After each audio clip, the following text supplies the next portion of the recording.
Support for The Gaming Outsider is brought to you by Manscaped, who is the best in men's below-the-waist grooming champions of the world. Manscaped offers precision-engineered tools for your family jewels. Manscaped just launched their 4th-generation trimmer, the Lawnmower 4.0. You heard that right, the 4.0. Join over 2 million men worldwide who trust Manscaped with this exclusive offer for you. 20% off and free worldwide shipping with the code THEGOCAST at manscaped.com. What's happening, Gaming Outsiders? On episode 384, CB got his hands on the Atari VCS and wanted to know ours and our listeners' thoughts on modern retro consoles. In news, we talk about the official announcement of Grand Theft Auto 6. We've also got some new games to talk about, including Dying Light 2, Pokémon Legends Arceus, and Sifu. This is The Gaming Outsider. Greetings, programs, and welcome to episode 384 of The Gaming Outsider, a video game podcast with a focus on our incredible community. It's Monday, February 7th. I'm your host, Scott Clark, and joining me are my good friends, starting off with Mr. Zack Parkerson. How you doing, man? Well, hey, how's it going? Art is less dead this week. Art. So are you saying you're in a little bit better mood in terms of not angry at the video game industry this week? Because there were no major purchases? Yeah, so far I feel okay. All right, well, just wait for next week. It's bound to happen, right? It seems like, everything's getting bought up one thing or the other. Yeah, that's true. Also joining us, been a couple weeks, Mr. Chris Behrensmeyer. What's up, man? Hello. And the reason for us doing this topic this week, because you have been playing the Atari VCS, which I'm very curious to hear about. Yeah. So talk to me about it, because just hearing what you said via text message and when I was over for D&D, the things you were saying wasn't very high about it. No, it's kind of poopy. Okay. We'll get into it. So, yeah, it's not great, man. Why not? First off, it's way too overpriced for what it is. What is it? So if you buy this at a store, it's $300. Wow. Mm-hmm. And Xbox Series S price. Yeah. Or a Switch. No, I wouldn't even call it a Switch. No, what I'm saying, it's the same price as a Switch. Yeah. Luckily, I got mine used secondhand, so I paid less than half. Mm-hmm. Man, it feels so cheap. When did the VCS come out? Last year. Isn't that weird that it's been out that long? I feel like there was no marketing, nobody on any shows I was listening to talked about it. It just kind of shadow dropped. Dead product right away. Yeah. Oh, well, I mean, it failed its first Kickstarter, mm-hmm. and then somehow got funded through like Indiegogo. Sounds a little sus. And then it took like an extra 2 years to even get shipped because they had so many problems with it. Right. Man, the delay on it is terrible. Delay? There's a delay on it? Yeah. So it comes with 2 controllers. First off, it looks like a miniaturized version of the old VCS, but without the toggle switches at the top. Right. Hooks up like HDMI, everything else just like a normal console. Hooks up HDMI, has internet connectivity, has its own little app store, but it comes the base model, which I have, comes with 2 controllers, the traditional like Atari joystick, mm-hmm. and then essentially a ripoff of the Nintendo Switch Pro controller. Gotcha. Like, it feels and looks like a Pro controller. I mean, that's a good controller. It is a good controller. It is, but they somehow made it worse. So, but yeah, everything just moves slow and delayed when you're playing. Because I played a few different games on it, and man, I'd almost say the Ouya is better. Oh my goodness! Talk about a dead console. Yeah, yeah. So I don't understand how it is delayed, because it's not like there's any lag input for it, right? You're not streaming these games. You're installing games onto it, correct? Yeah, you're installing games, but it's just not very responsive. No, it seems slow. Go ahead, Zach. What did you play on it? I played the Asteroids Remastered game. I played a bunch of the old Atari games on it because I didn't want to spend money on buying some of the newer stuff on it until I played what it actually came with. Smart. Right. Yeah, smart. So, I mean, I did drop about $40 into this thing after I bought it. Bought a couple different games, the Missile Command game, but they're the recharged versions of all the old Atari games. Now, it's the same one you were playing on Xbox, right? You were playing Asteroids Remastered on Xbox. Xbox, it feels fine. On the Atari, the console it was kind of designed for, it just doesn't play it's not responsive. It's slow. It doesn't feel as snappy as it does on other consoles. The internet connectivity is abysmal. Do you remember with the old PlayStation Store, like on early PlayStation 4, how you'd open up the PlayStation Store? Sometimes it would take a while for everything to load. That's what it is. It's just, but these aren't high-end games. Well, that was going to be my next question. Is this thing designed to play modern games as well, or I mean, I understand that the recharge game is a modern game, but can you play like Dying Light 2 on it? I downloaded the Xbox Cloud app on it. Okay, I mean that's kind of cool though. Yeah, I can play Xbox games on my VCS. I guess it's kind of silly when it's next to your Xbox, but yeah, and wow, incredibly slow. Okay, It definitely chugged. There was a lot of screen tearing when I was trying to play something like that. You can watch YouTube through it. It almost feels like they literally just took a Raspberry Pi setup, beefed it up a little bit, and slapped it into this thing and said, "Hey, it's a console." Wow.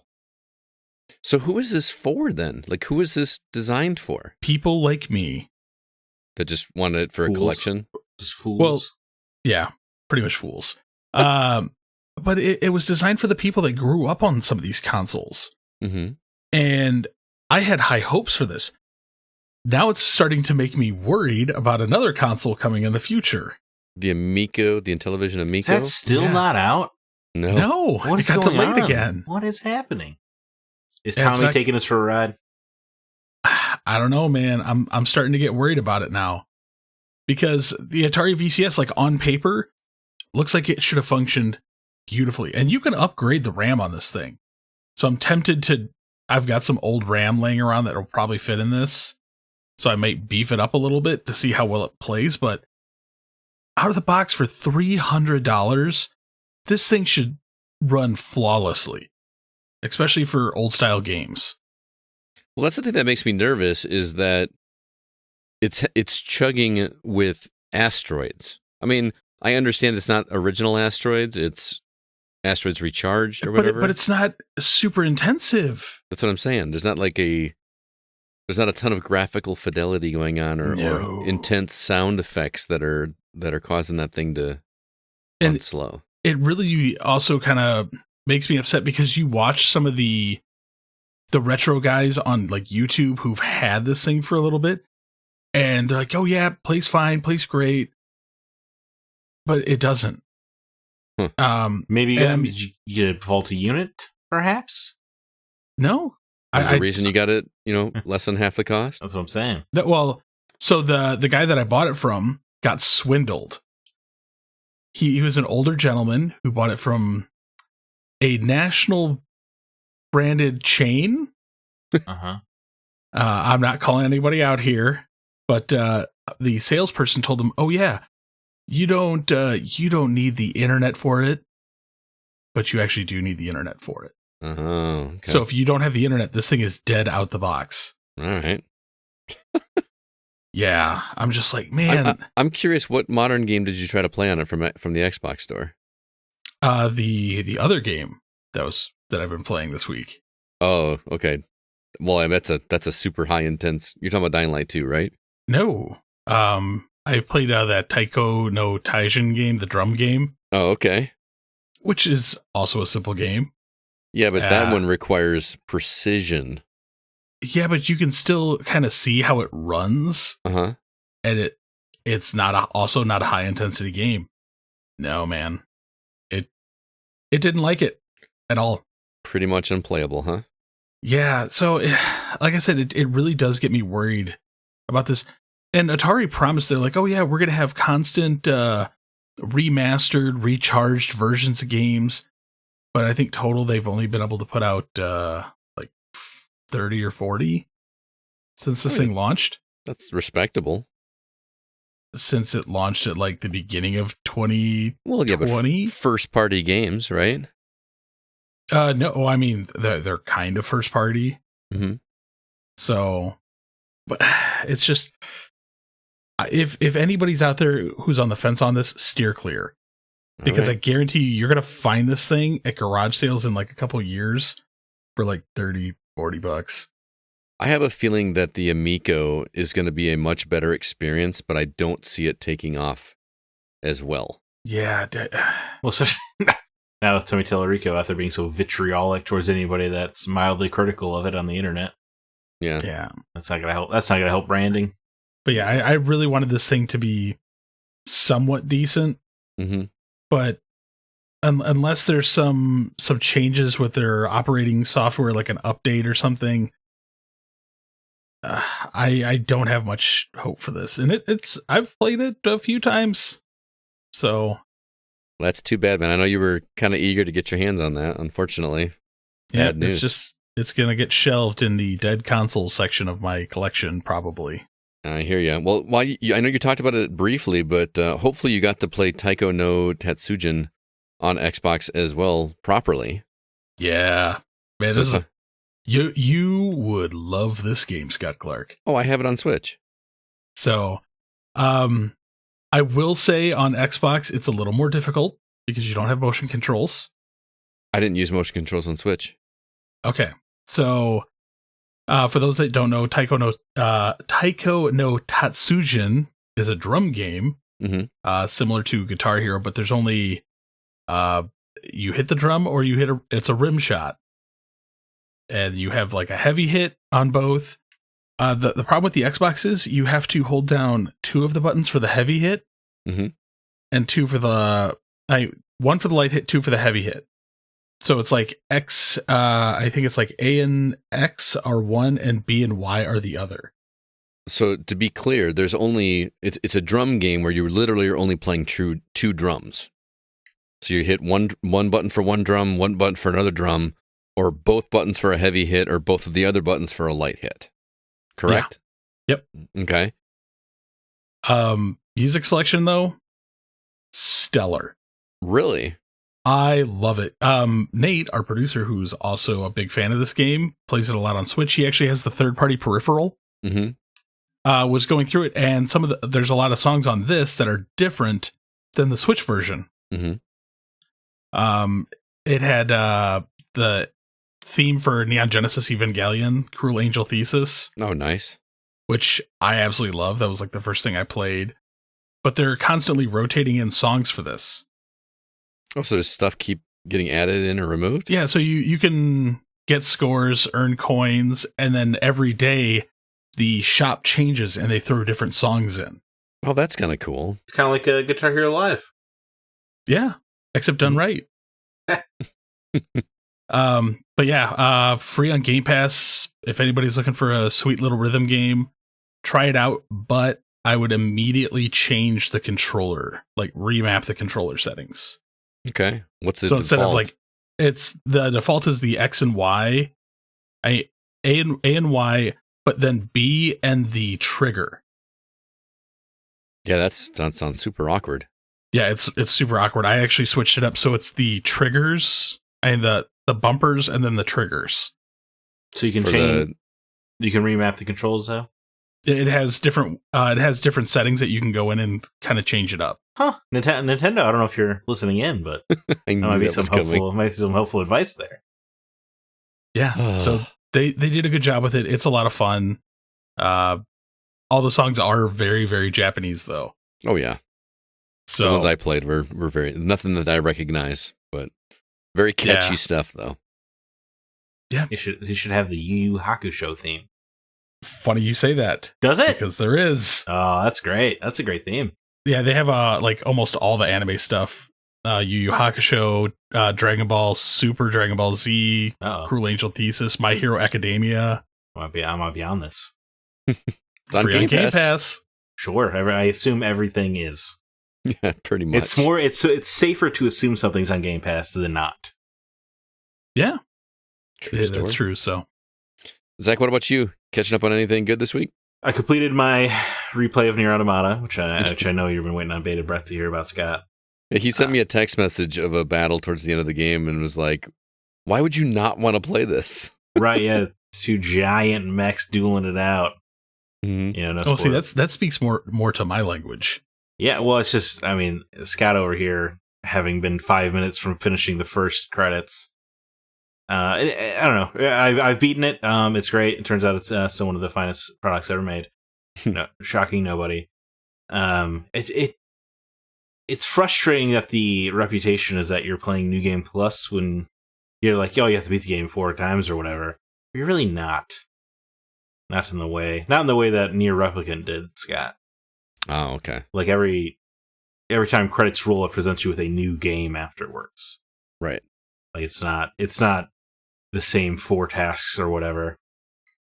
But anyway, it's phenomenal. If you haven't played Nier Automata, you should play it. The ending worked very well still, even knowing what was coming. Gives you a little bit of hope for the world, which is nice to have in our increasingly dystopic society. It's getting there. And then in Demon's Souls, which I've been slowly working through on PS5, I am 3 of the 5 bosses down. So I'm getting there.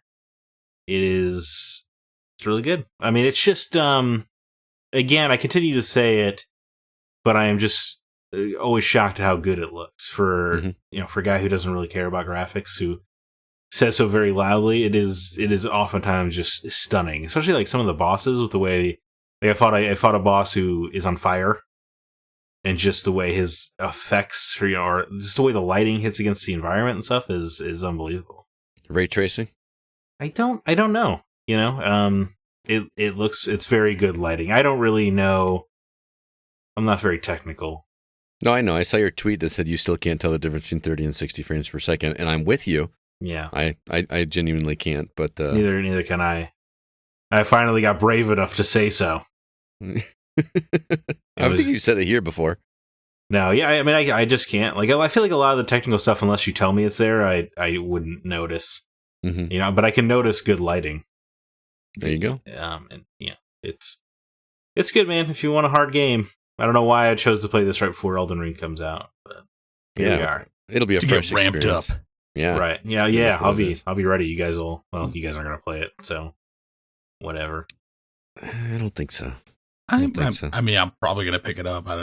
We'll see how far I get into it. I mean, double jumping a horse does sound pretty cool. That's true. You can't do that anywhere else. No, I've never seen that in a game before. And Hidetaka Miyazaki said it's going to be the most accessible of his games. Oh, man, don't tell me that. That's what he said. I know. He said he expects more people to complete this than any of his other games. Okay. All right. As for me, I am still chugging my way through Nobody Saves the World. Still digging that. Somebody, I think it was Bill Gardner from our community, told me that he beat it, but he was frustrated that there was a little bit of grinding at the end of the game. So I decided to get some of the grinding out of the way because I did the thing you're not supposed to do and just play through with your favorite character. You know, with the one that works for you. Something you told us you were happy the game forces you not to do last week. Well, it doesn't force you to. It encourages you to. I shouldn't have said forced because it rewards you for playing out of your comfort zone. Okay. And because you're leveling up these characters individually, and it works kind of like the operators in Siege. You guys ever played? Have you played Rainbow Six Siege? Yeah. Where it does like that tree that goes up, where you have to get this one up to a certain level and this one up to a certain level to tree up and unlock this one. That's what this game does. And so I just spent some time grinding an easy dungeon, doing the random tasks that they ask you to do with that character in order to get them up to like an B or A rank to unlock all the. I have everything unlocked now except for one, the top tier character. So I spent a lot of time doing that, and I unlocked a character called the Necromancer, which does exactly what you would expect him to, which is kind of awesome. Like you kill enemies and then resurrect the enemies' dead bodies and they fight for you, which is just really cool. So I've been wrecking some dungeons and fighting the urge to just continue through dungeons with that character because I want to keep trying to level up everything. So I get a little frustrated with this game. As much as I love it, I feel like I keep running into a wall as to what to do next because, I've got this checklist of things to do, but I can't do so many of them because part of the map isn't unlocked yet, or I don't have a specific ability unlocked with the character. So I find myself running around the map, seeing if I can do this thing yet, or seeing if I can go to this area yet, and I just can't.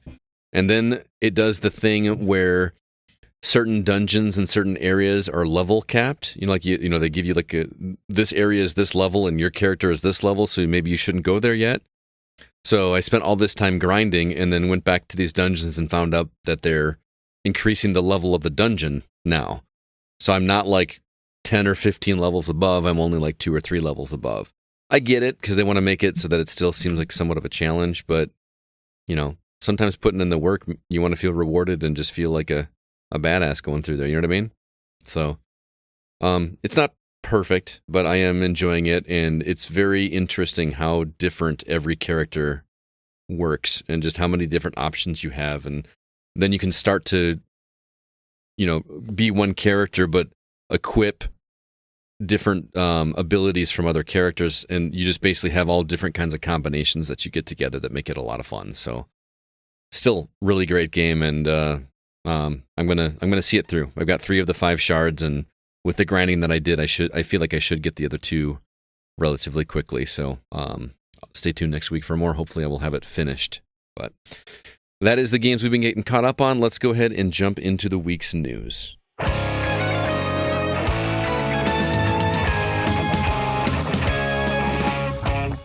Couple new trailers this week. First one is Mina the Hollower, which is from Yacht Club Games.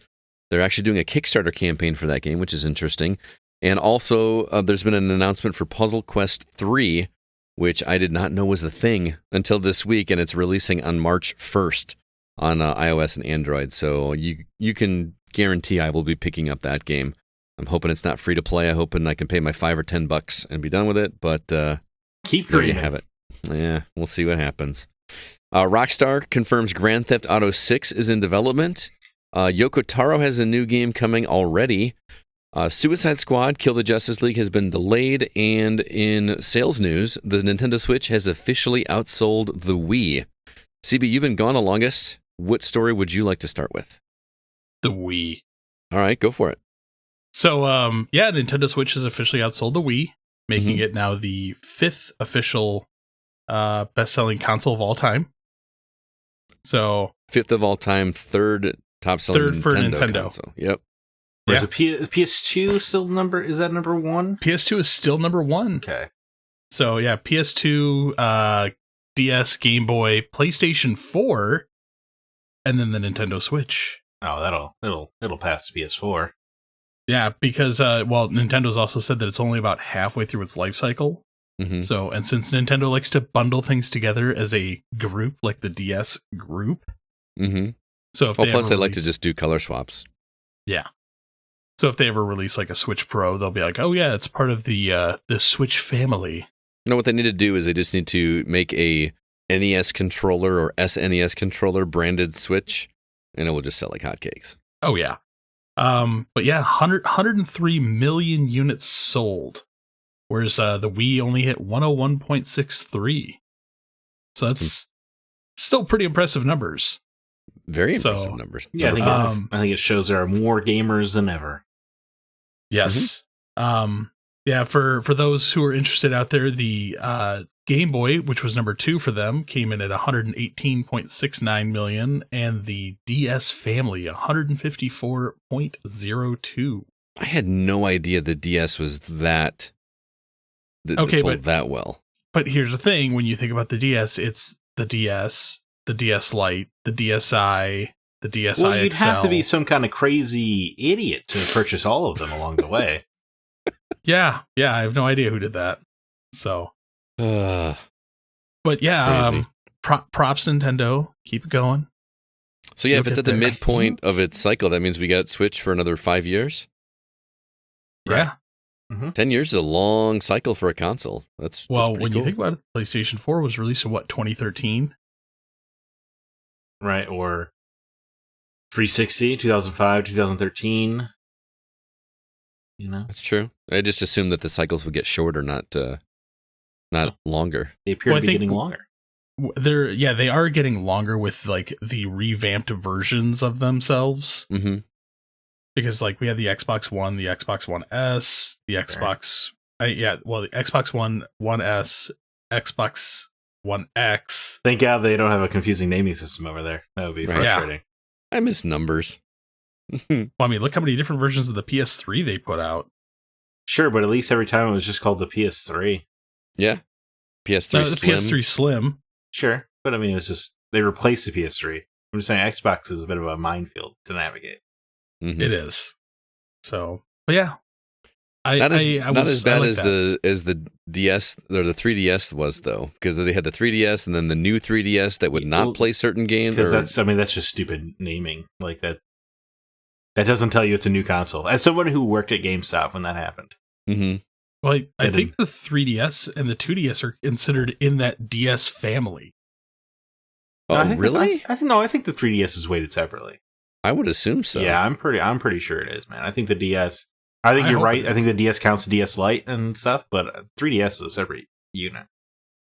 So would you consider the 3DS and the 2DS separate? Yes, I would.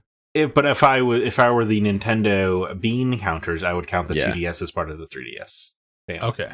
But the DS and the 3DS would not. I feel like that would be misrepresenting the situation to shareholders, which would be quite problematic. Yeah. Well, I mean, when you think about what was it, the first Game Boy Advance, like they consider that part of the Game Boy family because it still played Game Boy games. I don't think I would do that. I don't know if that's anyway. Yeah. Splitting hairs. Yeah. So DS Lite Lite Zach. was the last time I had a Nintendo handheld. Really? well, Switch. You got a Switch. Do they count that as a handheld? It is considered a hybrid. Right. So it's a handheld Well, console. that's not helpful. I want to know what I want to track down. Well, not Iwata, obviously, but it was a Reggie? Gary Bowser. Reggie doesn't care. Reggie's moved on. Gary Bowser. I want to track Bowser down. Isn't it Doug Bowser? You see, they're going to put that hacker away for like 5 years. What are you talking about? The guy who got fined $10 million a couple years ago from Nintendo for running a ROM hack website where you could buy switches, like hacked switches, Uh-huh. to have a bunch of pirated games. And he's already been fined $10 million, and now Nintendo wants to put him away for 5 years. They want to go after the max penalty. Oh, I think that's going to... No, I'm not upset. I think it's noteworthy. The way you made it sound like it was a problem. Well, perhaps it's most noteworthy because the guy who's going to potentially go to prison's last name is Bowser. Oh, gotcha. Yeah, I just think that's funny. That's kind of funny. Is that like actually his last name? Yeah, right. Just like Bowser, who runs Nintendo of America's last name is Bowser. Doug Bowser. Crazy. That's insane. That is insane. I didn't know it was a real name. I've never met anybody with the last name Bowser. Now there's a great Nintendo war of Bowser versus Bowser. Yeah, that definitely would have stood out if I met somebody with the last name Bowser. Yeah, so I would have instantly befriended and hard to not be like, how many times you get asked? Like, right. So when you meet somebody named Chandler, and you're like, oh, you poor soul. Yep. All right, Zach. Do I even have to ask what story you want to talk about? Look, man, we're gonna get a new Yoko Taro game on my birthday. Yeah.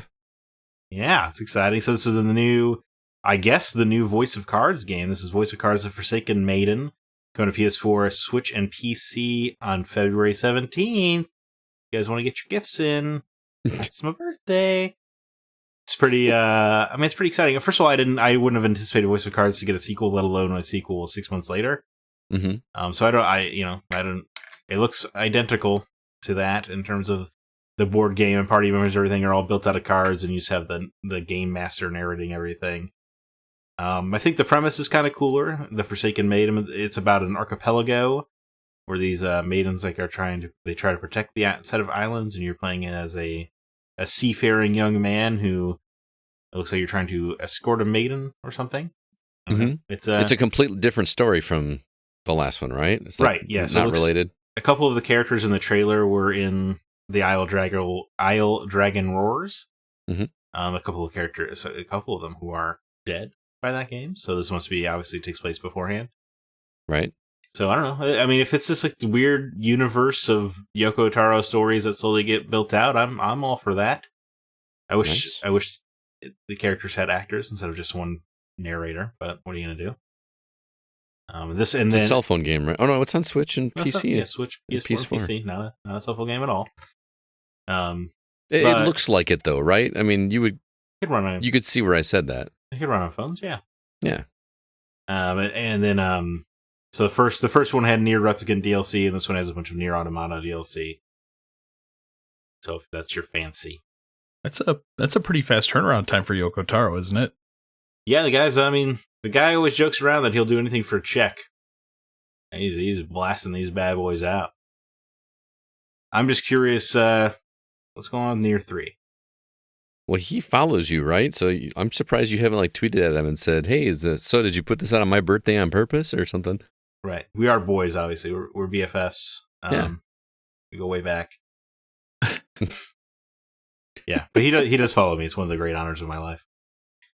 But yeah, I mean that's it, cool. Man. Another Voice of Cards game. I don't know. It does feel it feels nice getting a Yoko Taro game on my birthday. Match made in heaven, as it were. Our one true Lord and Savior, Yoko Taro. It's gonna be the launch day tweet is Yoko Taro's like, "Here you go, Zach, just for you." I mean, I don't even know how I don't even think I could function afterwards if that happened. That'd be amazing. I can't believe it made it all the way to me before anybody wanted to talk about Rockstar and Grand Theft Auto 6, which we all knew. I was going to say, because for me, it's not news. Yeah. Yeah. So, yeah, Grand Theft Auto 6 is officially happening. I'll read you guys the quote from the press release. I mean, it's only been 9 years since 5 came out. Why would I know, right? I would follow.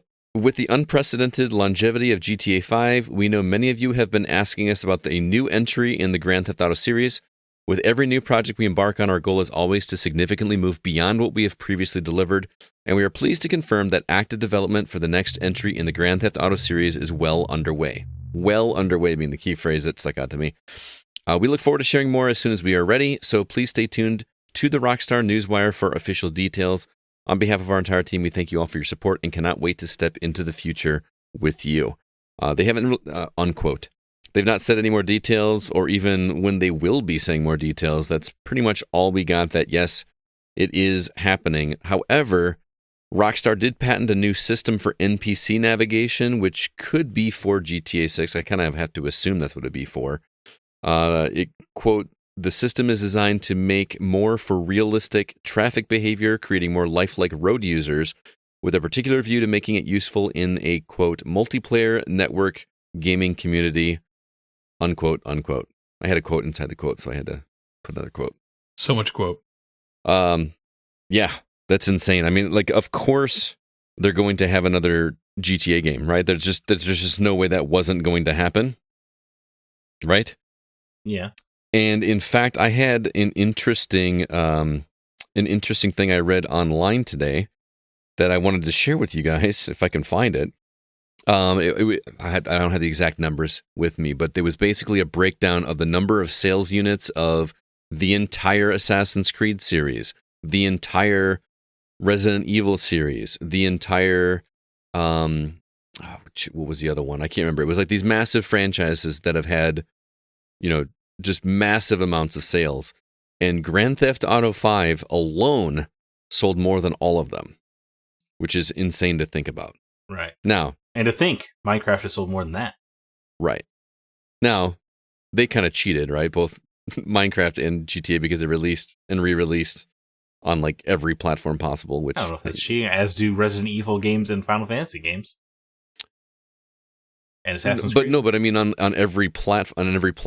You're not playing Resident Evil 4 on Xbox Series X right now. I mean, you can, but not. Yeah, I mean, but they did release great Resident Evil 4 on Xbox One. Yeah. No, I mean, they did the same for Skyrim, and then Skyrim. Yeah, games double dip all the time. I don't really feel like that's unfair.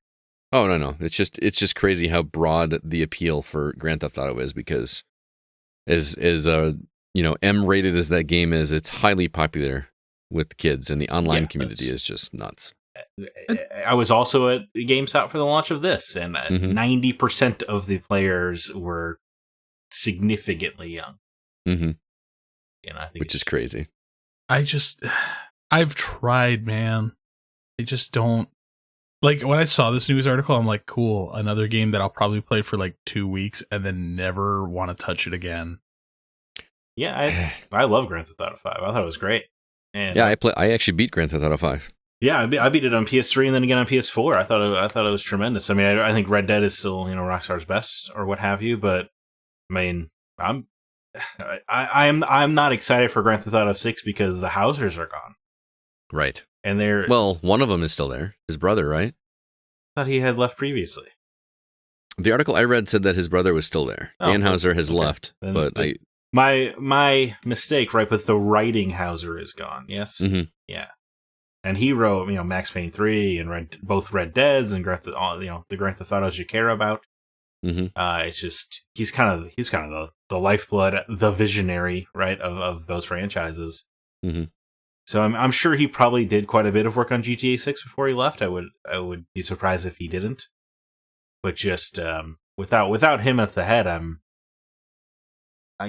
cautious to get excited. Yeah, I assume this is going to be a E3 reveal, right? Oh yeah. I don't think so. You don't think so? They wouldn't need E3. You come to Rockstar. Well, I mean, around the time. They don't necessarily have to show it at E3, but E3 season. Yeah, I mean, I'm just saying, Rockstar could pick their date. Everyone will pay attention. That's all I'm saying. Yeah, this is like non-news to me. Yeah. I would be more excited if it was a non-numbered Grand Theft Auto. Because then you could get a different time period, perhaps? Yeah, honestly, the Grand Theft Autos that I've finished and enjoyed more were Vice City, San Andreas, the first one. Right. I enjoyed those more than the numbered ones. So what would you want? Like Grand Theft Auto Downtown Indianapolis? Or I don't know. Grand Theft Auto, like give me a new Grand Theft Auto London. Right. A 60s London would be killer.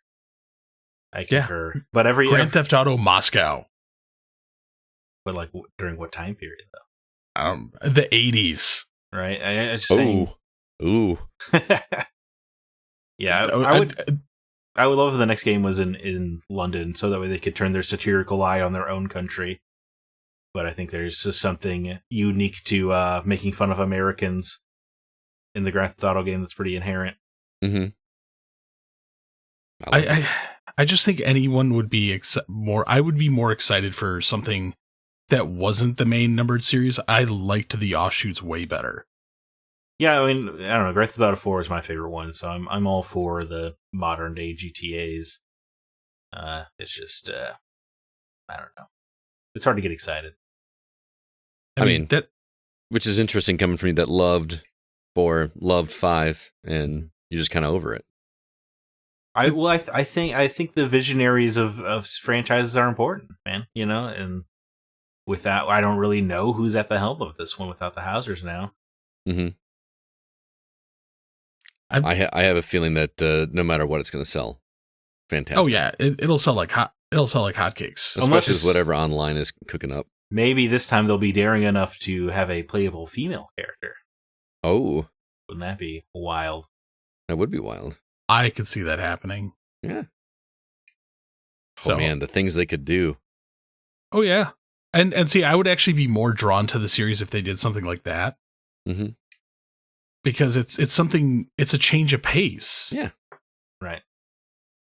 I don't know. The most impressive thing about Grand Theft Auto 5 to me was just the technical, like they pushed the Xbox One. I played it on an Xbox One. Yeah.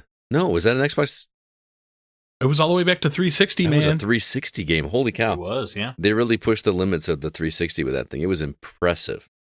Like just how large that world felt and like how you seamlessly move from one area to the other without loading. It was crazy. So I remember GameStop, or at least in our internal emails, they were blaming Grand Theft Auto 5 on why the PS4 and Xbox One were such poor sellers out of the gate.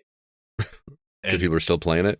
Yeah, I think there's some truth to it, honestly. Like, no one was coming in asking about a PS4 and Xbox that holiday season. They were all asking about Grand Theft Auto. Oh, makes sense. Yeah, of course. Makes sense. If Rockstar really wanted to impress me, though, give me LA Noire 2. I would be much more excited for, Bully 2 or LA Noire 2 or Max Payne. Well, probably not, actually. They kind of miss. Max Payne 1 remastered. As long as Sam Lake gets final cut. Before we move on, I wanted to talk about Mina the Hollower as well, which was an interesting news item because why does Yacht Club need a Kickstarter campaign? They don't.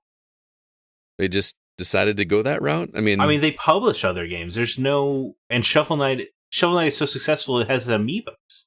Right. There's just no way the books would indicate that Yacht Club needs public funding like that.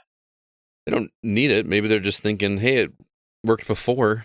Let's try to do it this way. Keep in mind, Kickstarters don't always, like, you look at the Zombicide board games, they don't need Kickstarters to do those. They do them because there's so much integration with the fans when they make them. Right.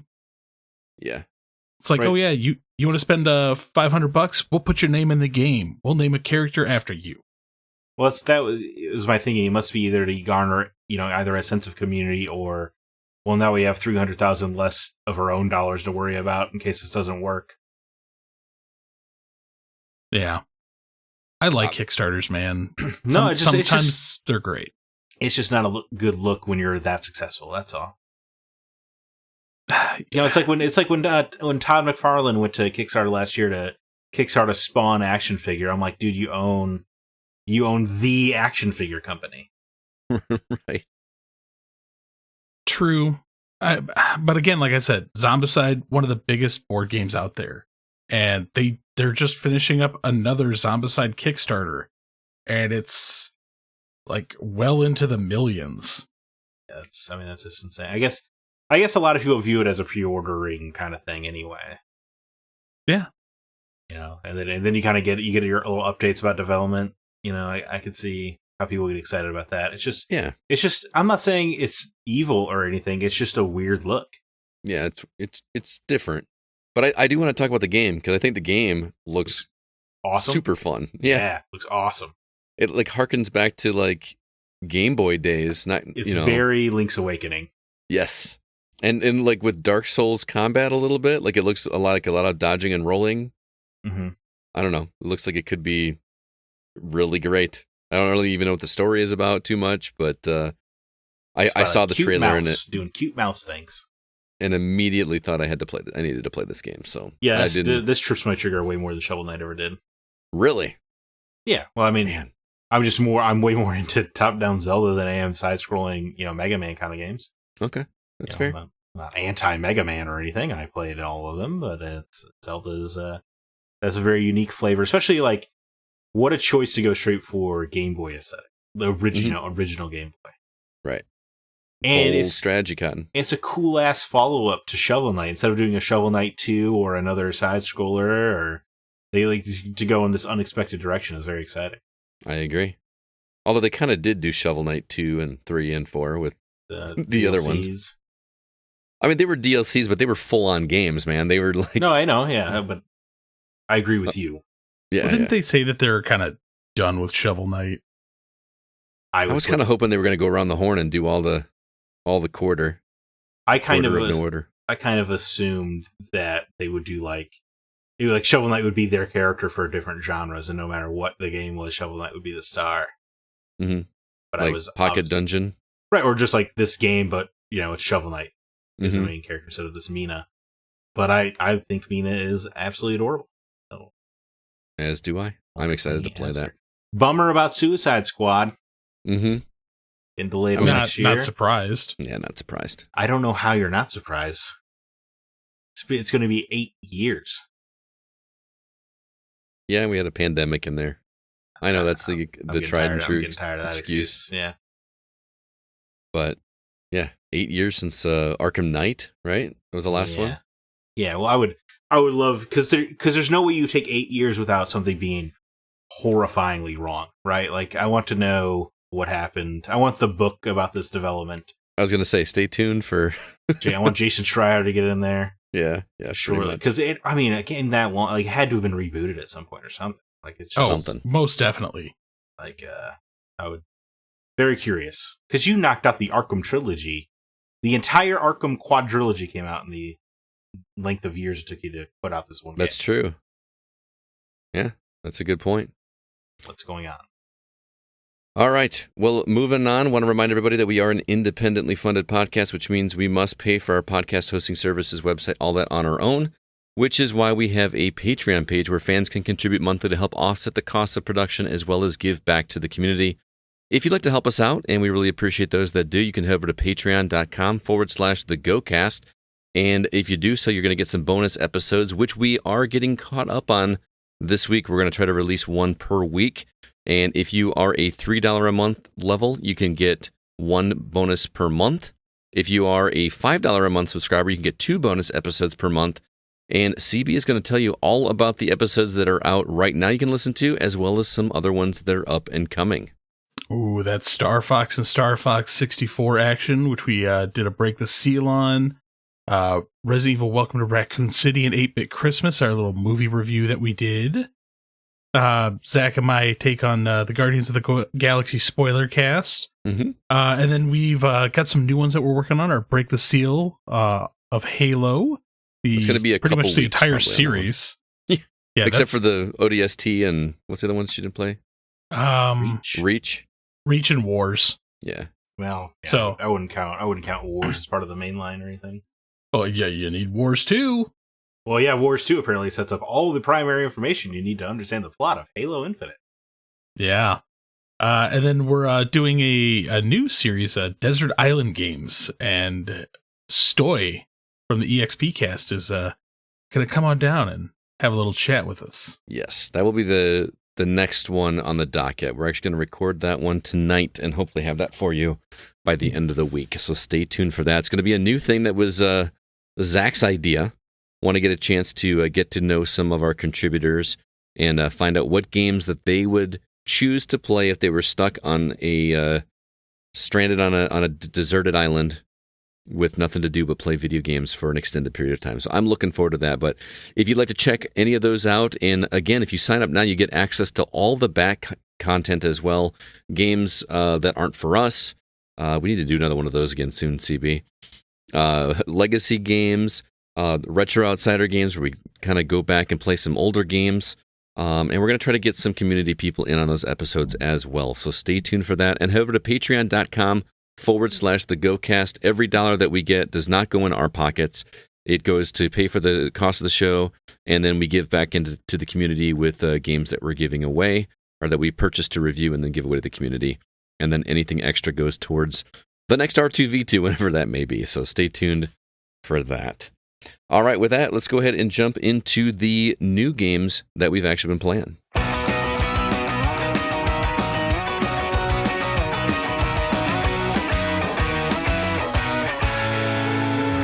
All right, Zach, anything new on the horizon that's interesting that people can pick up this week? The long-running skateboarding side-scrolling franchise OlliOlli gets its newest entry with OlliOlli World, coming to PS5, PS4, Xbox Series consoles, Xbox One, Switch, and PC February 8th. To co-op puzzler Zoria the Celestial Sisters comes to Switch and PC February 8th. Kung Fu action game Sifu comes to PS5, PS4, and PC February 8th. Action Arcade Wrestling comes to Nintendo Switch February 9th. Backbone comes to Switch February 9th.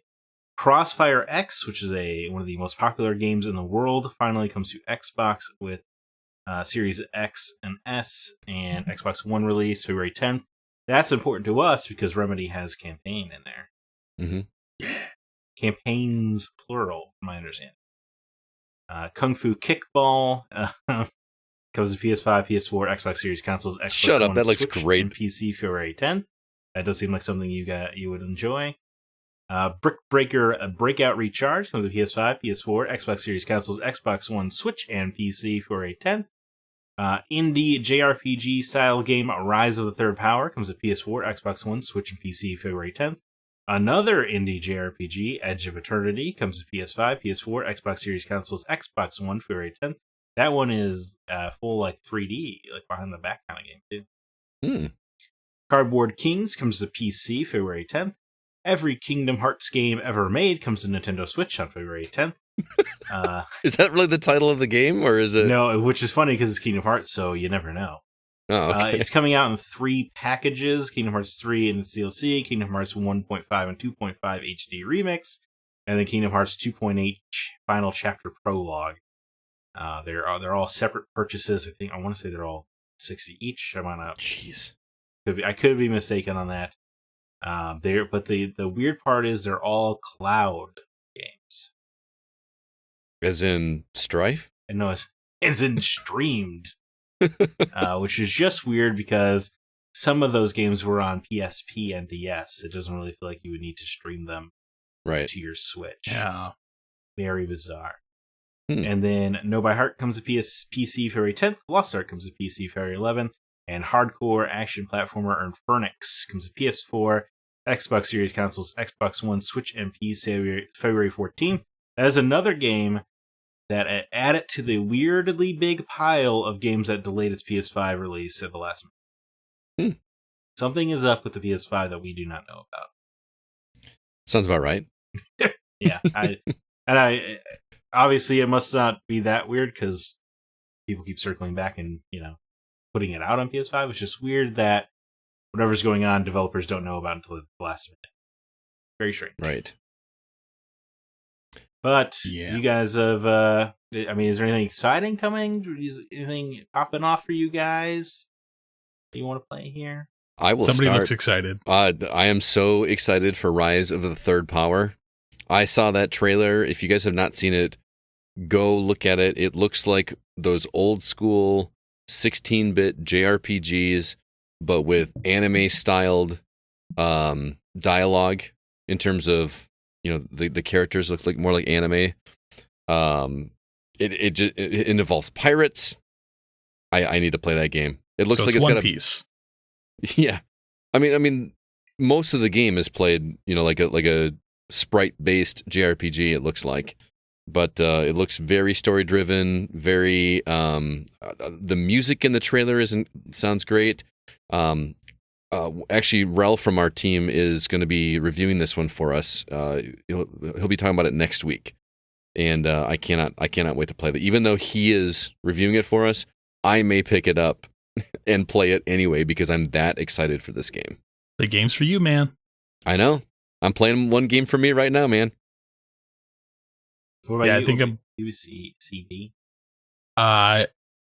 Well, if I can find time to break away from the other games that I'm playing right now, I actually kind of want to play Backbone. Oh, anthropomorphic animals, man. It does it for you. It does. I don't know if you want to. Oh yeah, I've heard some not so good things about it. Is that right? It looked pretty cool.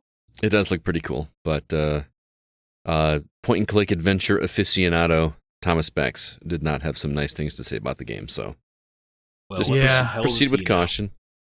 He knows plenty, man. He's kind of the expert. Well, I actually may take a crack at every Kingdom Hearts game ever. No, you will not. No, no, you won't. You are not going to finish those. It's funny because I've actually never played a Kingdom Hearts game. Oh, I've tried. First one's incredible. I tried.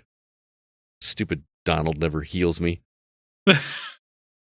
So, but hey, man, it's on my Switch, so I might actually get around to playing it. We have to be near an internet connection to play it.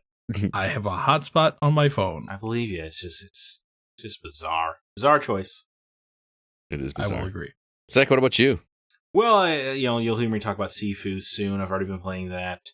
But otherwise, I really wish I had the time to check out Edge of Eternity. I think it looks pretty cool.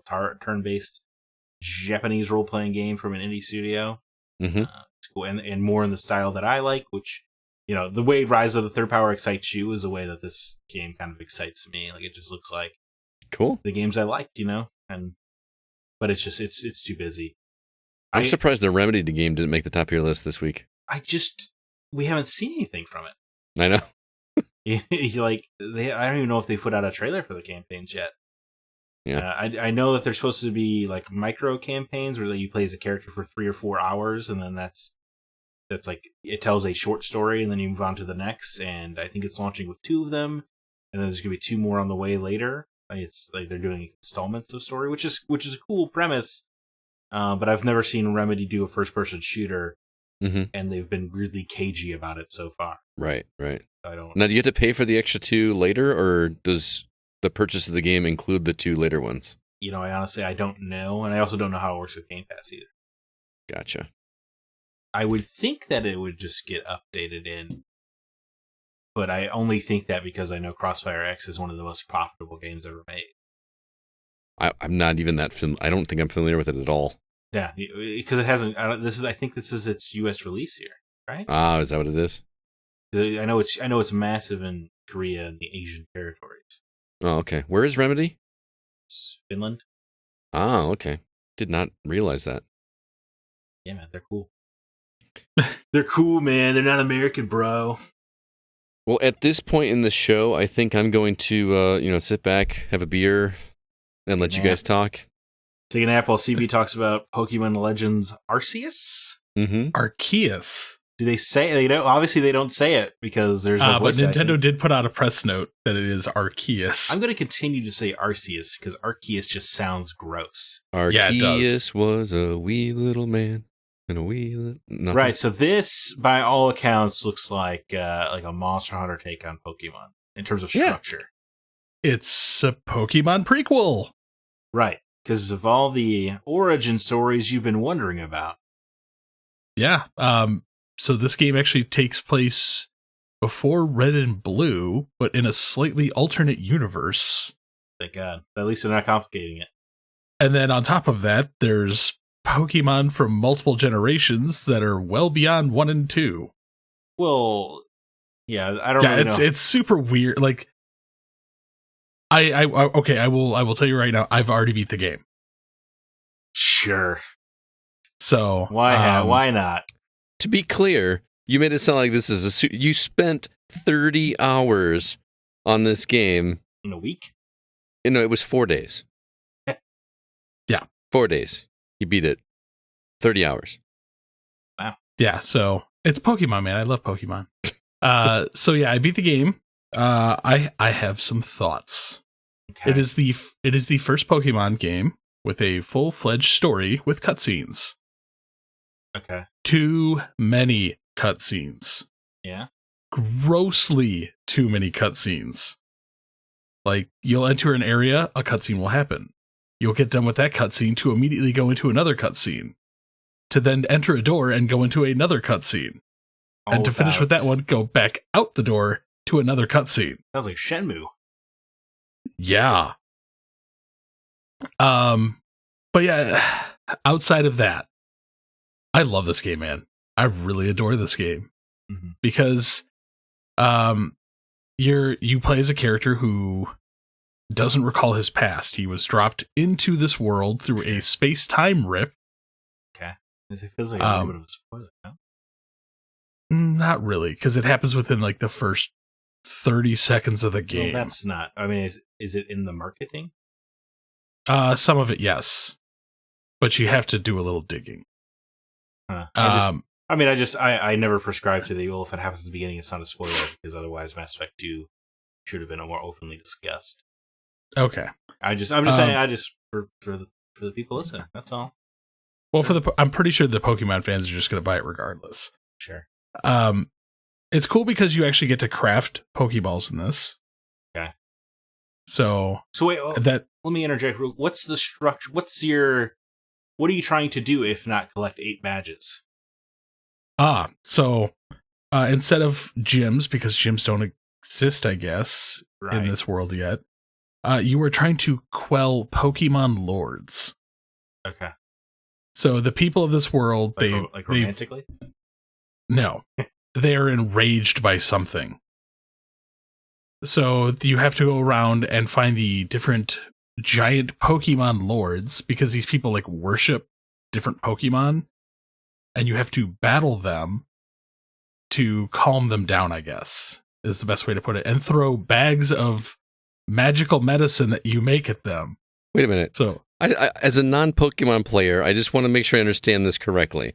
Your way to calm down a Pokemon is to fight it?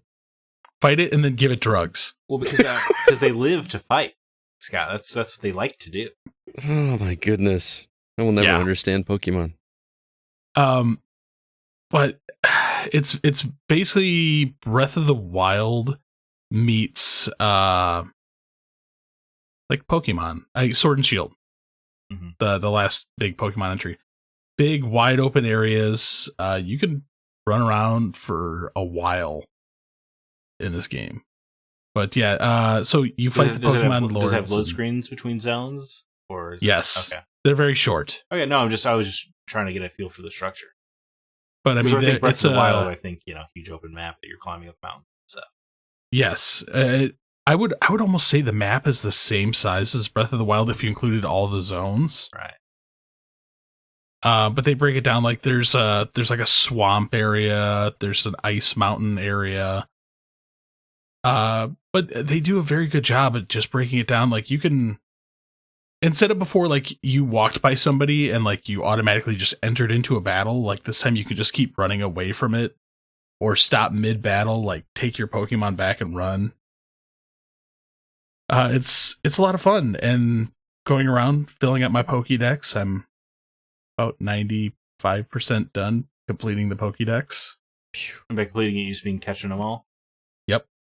Catching them all, and then they have a checklist to master the Pokemon as well. Oh. So that way you can become the very best. Yes, you can. Like no one ever was. So I'm willing to bet, like, once you finish it, there's probably an additional cutscene, which I'm kind of excited. Like a true ending? Yeah. Now, so how does battling work? Can you just... Because I know you can throw your Pokemon out at any time. So does battling work by you just throwing a Pokemon at another Pokemon and then you fight? Yeah. Or that's pretty cool. That's exactly what happens. That's pretty exciting, man.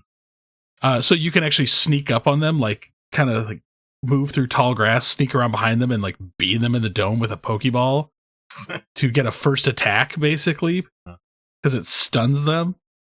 You can also use objects in the environment, like pick up balls of mud and throw it to like blind the Pokemon that you're fighting. So cool. you get, yeah, it's definitely a different shift from any other game that they've done. All I know is I keep seeing TikTok videos like about a guy that'll go in and toss a tiny little Pokemon to fight this giant thing that just breathes a giant stream of fireball at it. Yeah. And it's just kind of funny to see like that. Well, that didn't last long. One of the things that I love that they're doing in this one versus every other Pokemon game is they actually have like the true size representation of the Pokemon. Yeah, yeah, I guess that's a good point. On the sprite-based games, you can't do that really. Yeah, and so like there's one Pokemon that you fight that's stupidly huge. That is the best way I can describe it. Thus the Monster Hunter comparison that Zack was making earlier, right? Yeah. Well, it's just and the way you're getting quests from villagers, going out, catching Pokemon, coming back kind of thing. A lot of crafting. It sounds very Monster Hunter-y to me. Mm-hmm. Yeah, you have your central hub village. But yeah, it's... Can you help out the townsfolk? Yes, you can. So a bunch of the different townsfolk, like there's so many levels to this game that previous entries haven't had. But somebody will be like, I need like this specific flower to learn so I can make something to like make repels so the Pokemon don't attack you all the time. So while you're out, you can collect these flowers and bring it back, and they'll give you something in return. Okay. Do they have like storylines, or are they just giving you errands? Some of them have like elongated storylines. Like there's one with a shopkeeper that's like 6 or 7 quests long. And then there's some like you meet them once and they give you like one quest and then you're done with them. I love that we're reviewing a Pokemon game and one of Zach's big questions is, does it play like Nier? Well, I was thinking more Majora's Mask where you're helping out Clocktown. Okay. But yeah, I adore this game, man. I'm actually... Does it play like Nier, though? No. So, yeah, for all you Pokemon fans out there, I actually think this is probably one of the best entry points to the Pokemon series out there. Well, I think the structure as you're describing it, where you're sneaking around, the Pokemon are on the map, you're throwing Pokeballs, you can battle so openly, and you kind of have this hub town. I don't know, man, it sounds pretty cool. It sounds like an excellent entry point, and I can see why they put the legends on there, right, to separate it, but you could see this being the structure of a proper Pokemon game. Yeah, like, I will actually say I hope Pokemon games going forward will be like this. Just tone back the cutscenes, man. Like the game you were describing with the gym structure sounds amazing. Like that sounds perfect. Yeah. Actually, I think there's like maybe a handful of times in the entire game that you battle other Pokemon owners, because they're not really trainers yet, I guess. Sure. The establishment hasn't come in, man. Yeah, so it's so weird because like I'm so used to like having like Team Rocket or like the villains in the game, whereas there isn't really necessarily a villain in this game. Yeah. So it is so interesting to look at a Pokemon game where I guess Pokemon haven't really been exploited yet. I thought they wanted to be your friendly fighters. So in the beginning, not really, because these people have just lived in a world where the Pokemon are just there. Uh-huh.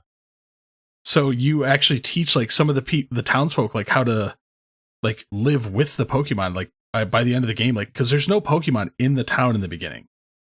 So by the time the game ends, like there's some people that are still against it, some people that are for it. So it is kind of interesting to see the progression of the story, like how it goes. Imagine you're just gardening and then you just see on a hilltop a Mr. Mime staring you down. Especially if it's the Mr. Mime from like Detective Pikachu. I would never feel safe in that world. Does it ever go into those touchy topics deep at all? Like, should we be doing this? Should we not be doing this? Or there's a few small conversations where they talk about that. Okay. Because they're like, Bidoof. It's like a beaver Pokemon that keeps running in and like chewing the sides of buildings. Mm. And people move, like, bro.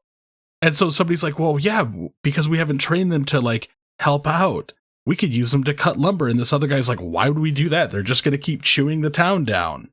Mm. Well, maybe they wouldn't have to chew the town down if you gave them something else to chew on instead. And that was the one guy's exact argument. Yeah. He's like, well, we just haven't shown them the way. I don't know, man. This sounds kind of cool. I actually think you would probably dig on this, Zack. Yeah, this sounds like something I would enjoy. Scott would probably new hate Pokemon players. I think you would like it just because, again, it's a very checklisty game. Mm-hmm. You thought it would like Fire Red as well. Yeah, but you never gave it a chance, man. Yeah, that's true. You went in with antagonistic intent. No, I really didn't. I went in with an open mind. I just couldn't. I didn't have the patience. Sus. Well, I will have to loan you my Switch so you can play this. And I think you might dig it. You bought it digitally? Yeah. Oh, okay. So. Well, let's go ahead and move on because you've been playing another game, and I just want to go back on the clock and remind you that CB played Pokemon for 30 hours, and probably a little more than that since since he beat it. I think it's my turn to take a nap, by the way. 35. Yeah, is it? And he, on the first day of release, put in 10 hours into Dying Light 2. So CB has put in a work week of new games this week, but I still am really intrigued to hear about Dying Light 2 because it looks amazing. For those that aren't familiar with the Dying Light series, can you explain to everybody what the series is and how this one relates to the original? Well, first off, I'm going to correct your time a little. I'm over 20 hours into this game now. Jesus. So it's a post-apocalyptic zombie world. Mm-hmm. And you're doing things. Real original. Yep. So I played through Dying Light 1. I adore that game. Mm-hmm. I've been waiting for Dying Light 2 for a while and kept getting mad when it kept getting delayed. Which makes sense because they've been delaying it for a while. Yes. So the fact that this game finally actually is graced my Xbox is a miracle unto itself. I know a lot of people. First off, I want to say a lot of people have had problems with bugs in this game. I am now close to 20 hours in, and I have had one bug, and it was a slight screen tear issue. That's it? That's it. Well, I've heard people have had the audio drop completely and had to reload the game and everything like that. This is the same guy who thought Cyberpunk ran flawlessly.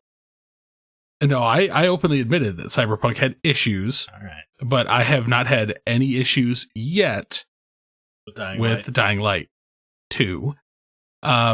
He's just got like the beefiest Series X out there. He just got a really lucky, ultra powerful unit. It's got secrets. I mean, it could. I don't know. I mean, I always had heard Returnal ran like crap even after patches, and it still runs fine on PS5. Mm-hmm. Yeah, I mean, sometimes you just luck You out, get I lucky, guess. yeah. I'm willing to bet, like, sooner or later, my time is going to come, and it's just going to be like, and game-breaking bug, you can't play no more. There you go. You're gonna get a red ring, even though it doesn't exist on a Series create X. One. But you play as a character named Aiden, who is looking for his sister in this universe. You just got Zack really excited.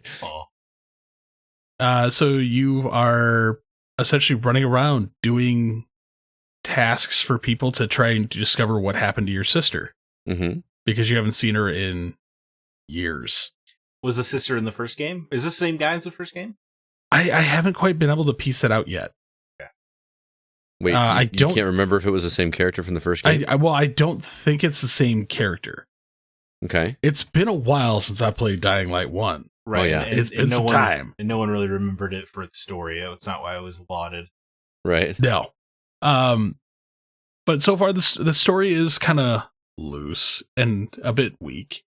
Oh, okay. Because which is shocking, because in all the preview footage, that's all they talked about, I feel like. Well, again, this is a beefy game. No, I understand, because they kept talking about choice and consequence.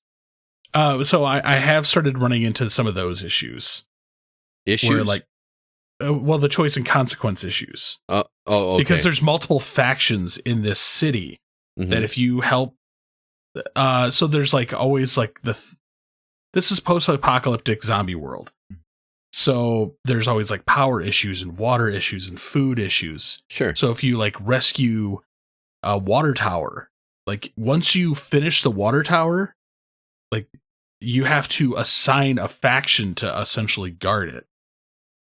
All right. So if you like, I'm gonna give control of this water tower to these people, it pisses off the other two factions. It's amazing they're letting this random dude make these decisions. Well, because apparently nobody else can do these things, because you are your character used to be a pilgrim. So in this universe, you like traveled around. Kind of, I guess. You traveled around and did things for other people because they're too afraid to go out into the world. Like, they all live behind these walls, and nobody wants to go outside the walls. Is that right, Pilgrim? So that was a terrible Southern accent, Western accent. I think it was supposed to be a John Wayne accent. Except I've never actually watched a John Wayne movie, so I was really reaching. Well, is this a dagger I see before me? Yeah, that's a little closer. But yeah, it is kind of cool because like you can really go anywhere with this game. So again, so far, because I am still, I guess, fairly early on in the game, at 20 the story hasn't really fleshed out yet. Are you doing side stuff first, or are you kind of mainline? Well, I'm doing a mix of everything. Okay. Well, that's why the story hasn't progressed, right? Yeah. Are you intrigued to do that, or is this a completionist thing that you're doing? Because I'm curious with an open world game like this. So you have a skill tree in this. So you have your parkour skill tree and your combat skill tree. Mm-hmm. Early on in the game, something happens, I guess, in like every other zombie thing. Something happens where you basically have to constantly take your Zombrex, for those that know the reference. Dead Rising? Yeah. Yeah. So you can only do, like, you have a limited window on how much you can do with certain things. Otherwise, there's the possibility of an infection taking over. Is this a real clock, or is this like... It is a real clock. Oh, well, man, I was going to play this game. But the clock only... there are ways to extend the clock. Do you, like, play an ocarina? No, you huff mushrooms. You huff mushrooms to make the clock longer? Yes, I'm not kidding. Okay. You huff mushrooms. All right. But like you'll go into like a dark area, and because the infection is kept back by UV light and these UV reactive mushrooms, so like you can only do certain things until you progress through the skill tree to essentially make it so you're less susceptible to the infection. Mm-hmm. So to do that, you have to do a lot of these side missions to unlock more of the skill tree. So it's gear gated. Very much so. Okay. Because there are certain areas of the game that if you don't have enough stamina, you can't do it. And they made sure, because I tried. Like, oh yeah, you can only climb this water tower if you have above this amount of stamina. And I tried for like 15, 20 minutes to climb it, like cheat my way through it. And they're like, no, we thought of that. We really tried. Interesting. Well, talk to me about the combat and the parkour a little bit, because those were the two big selling points when I saw this game demoed a couple years ago. The parkour is fun. Is it like Mirror's Edge type parkour? Not as like frantic and rapid. What's the jump button? A. Okay. Like sitting here thinking like, well, it's just, if it's on the shoulder button, it would immediately feel like Mirror's Edge 2. Well, that like, so that's the grip and climb. Okay. So like once you jump, like you can grip, climb. I did change some of my controls to kind of map how I wanted to. But yes, like you'll like run through, grab onto something, jump off that, like grab the side of the building, and then you can climb. But you do have that stamina bar. So as you're climbing, like you can fall. So do you have like rest points where you have to stop and, regain your stamina? Yeah. Yep, okay. They do. So that's the parkour. Like the parkour, it's fun just running around the city. They have parkour challenges to give you more stamina. Right. So those are a lot of fun. The combat. Well, hang on. Before you get to combat, is it fun to traverse the world to get from A to B? Like, yeah, dude, I'm having a blast running around. I mean, I know it's not the same type of traversal, but like, I didn't use the fast travel in Spider-Man because it was just so much fun swinging around New York. There's no fast travel in this game. Oh my goodness! With as large as that game is that they were talking about, how long it would take you to go from one end to the other. Well, maybe it'll take you a while. Maybe it'll unlock fast later. Maybe it unlocks later in the story.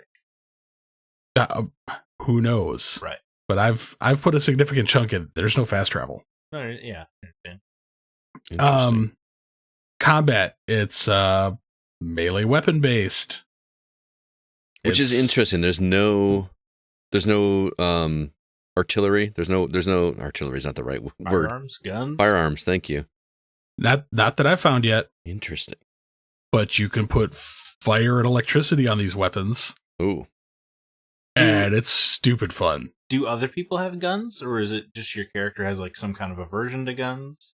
No, I haven't seen any guns yet. But this is like decades into like, so nobody's making the stuff anymore. Yeah, no, I wasn't questioning the story. I was just wondering if your character had some kind of like, I don't use guns.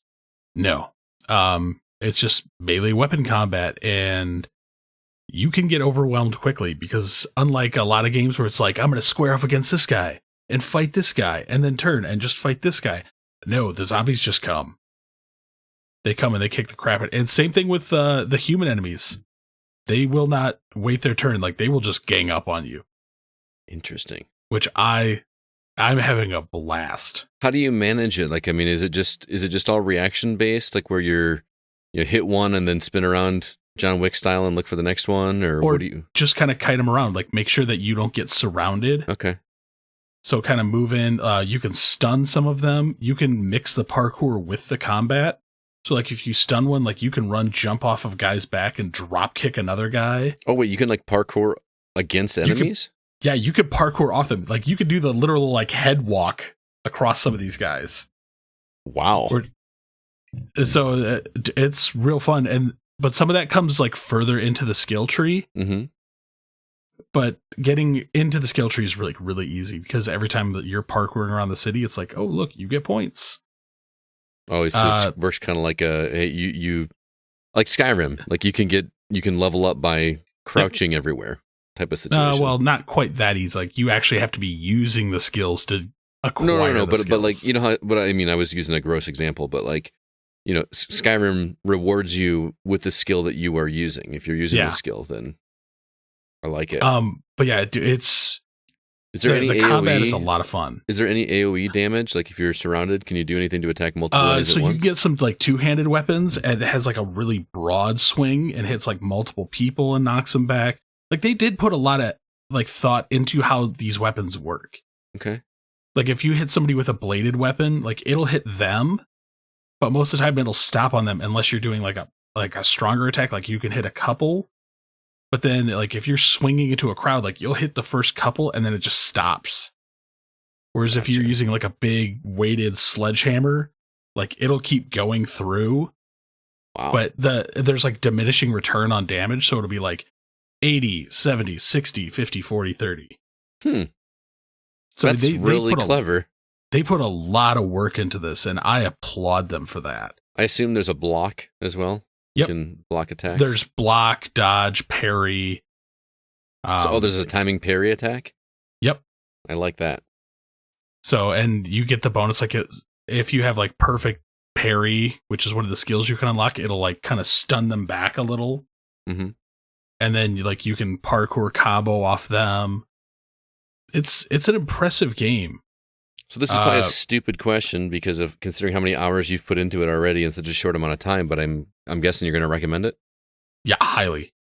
Just know full well that the story's not super stellar from how far I've progressed into it. Okay. Well, that's disappointing for me because I know Chris Avellone was attached to write at the top, and he's a KOTOR guy, and just how much they've constantly talked about these tough nail-biting decisions you'll make, and how much weight the story's going to have. It's just and you're not the only person I'm hearing say that the story is weak. It's just, I don't know. It's almost like sad that you would build up the story that much and then not have anything to show for it.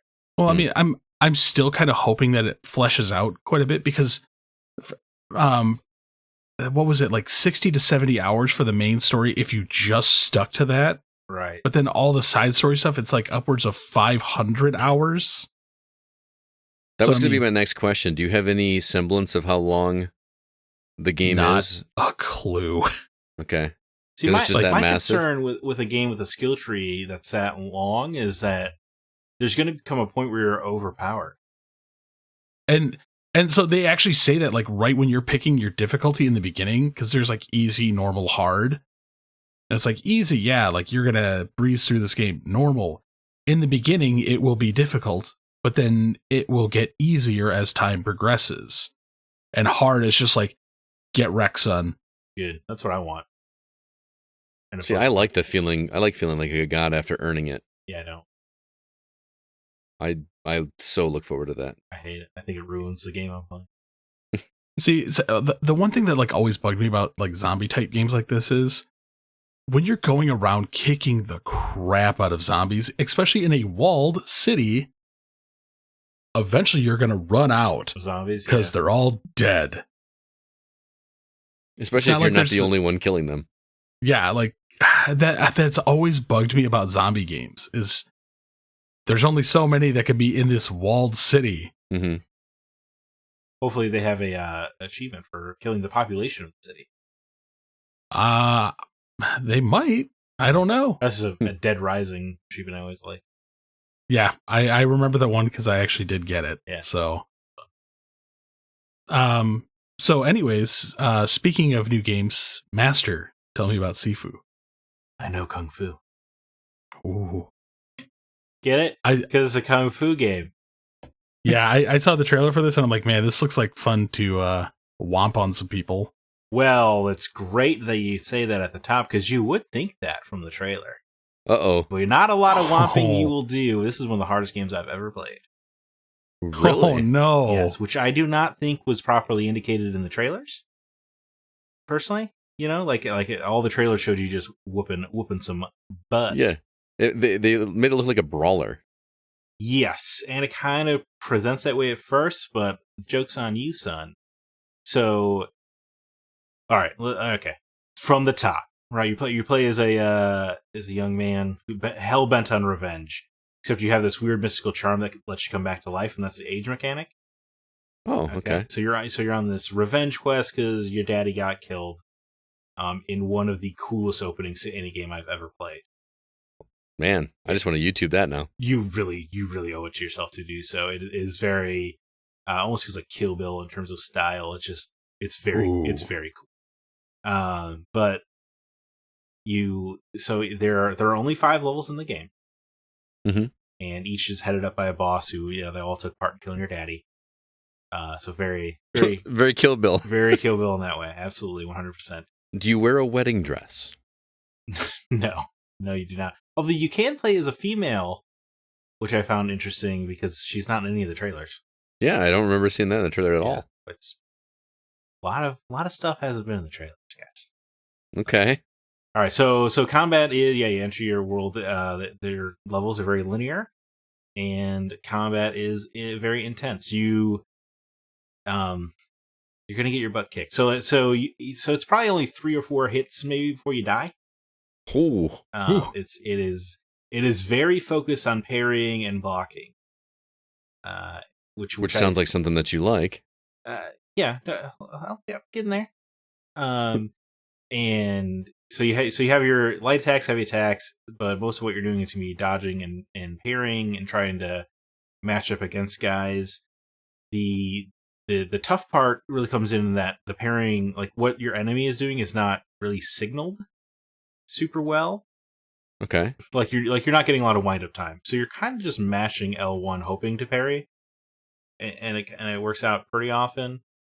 But then it has this weird mechanic where you can either dodge high or dodge low, and your enemies, their fists or whatever will turn red to kind of indicate that it's one or the other, although it won't indicate which one it is. So it's all like, so you can't really improvise on the fly and feel cool. You kind of have to memorize which enemies do what attacks. Oh, okay. Because you're going to be dying a lot in this game. Right. Because it's run-based, a la a roguelike. Oh. Which I would not have anticipated, and I found supremely disappointing at the top. Because is every game just run-based now? Right. Like, that was a thing. I saw a guy, an Xbox fanboy, that was complaining because he saw somebody beat the game in 2 hours, and everyone was like, "Well, dude, you can beat Hades in 30 minutes if you know what you're doing." Yeah. You know what I mean? It's all about learning the game or whatever, and that made me feel like it was going to be like a Returnal or a something like that. But right. Well, I didn't know. I did not know that going in. No. I obviously I didn't either. I haven't played it. I'm just going off of what I've read about it. Yeah, like you could beat the first level in 20 minutes if you want to. Because it's just, especially, so you go through the level, and when you beat the mini boss of whatever level, you get a shortcut unlocked, which does not really, is basically a different, shorter path with harder enemies, which is kind of cool. When you restart a level, you're like, do I want to go through the longer path where I know it'll be a little easier, or do I want to go through the shorter path where I know like the enemies have baseball bats and really take it out of? Gotcha. I don't think I've seen that done. That's pretty cool. And I think it's a cool risk reward. And every time you die, you age up, but it ages according to your death count. So when you die the first time, it only adds 1 to your age. So you start off 20, you'll be 21. Then you die your second time, you're 23. Third time, 26, etc. Oh. And then there are certain enemies, and I think it's random which enemies get picked every run. That'll be significantly harder. Like you'll go to do your finisher attack, and then they'll rebuff you, and now they're like super fast and stuff. But if you kill them, it takes your death count down by 1. So that way, the next time you die, you're only adding 1 to your age count. Because after you get to 70, you can't. Then you have to die and start over. And like permadeath, all the way over. So they kind of halfway it. Say you beat the first boss at age 28, right? So you'll in a move that I find questionable, you will start the next level at 28. Instead of starting over at 20. And then if you die, you age up to 70 or whatever in the second level, you can choose you want to restart the whole run and therefore try to beat the first level at a younger age so you have more room to play with on the second one, or do you want to restart here at the second level again at 28? So you kind of get to choose, and then obviously that stacks as you go through. So the goal is really not to beat the bosses so much as it is to perfect the bosses, which is something I'm kind of still wrestling with in my head, because you think about like an incredibly difficult game a la Dark Souls or Bloodborne, when you beat the boss, even if you beat them with 1 health left over, you still beat them and they're gone and you can move on and it feels very rewarding. Whereas in Sifu, if you barely beat the boss, now you're screwed for the entire rest of the run. Gotcha. I see. And that can be pretty frustrating if you're fighting the boss over and over again, you're dying, you're aging up, now you're 54. And yeah, it creates this thing in the back of your mind your whole time, like, even if I beat the boss, like, it doesn't feel rewarding or exciting. You're just like, well, now I have to replay the level because I just totally wasted this run. Gotcha. And I find that. So you might as well die on purpose and start back at the age 28 to hopefully get a better run this time. Yeah, which I can see definitely appealing to certain people, especially, like, I think if you're a fighting game fan, this is a game for you 100%. Because there's a lot of combos and stuff going on. And it's just... like half circle punch type?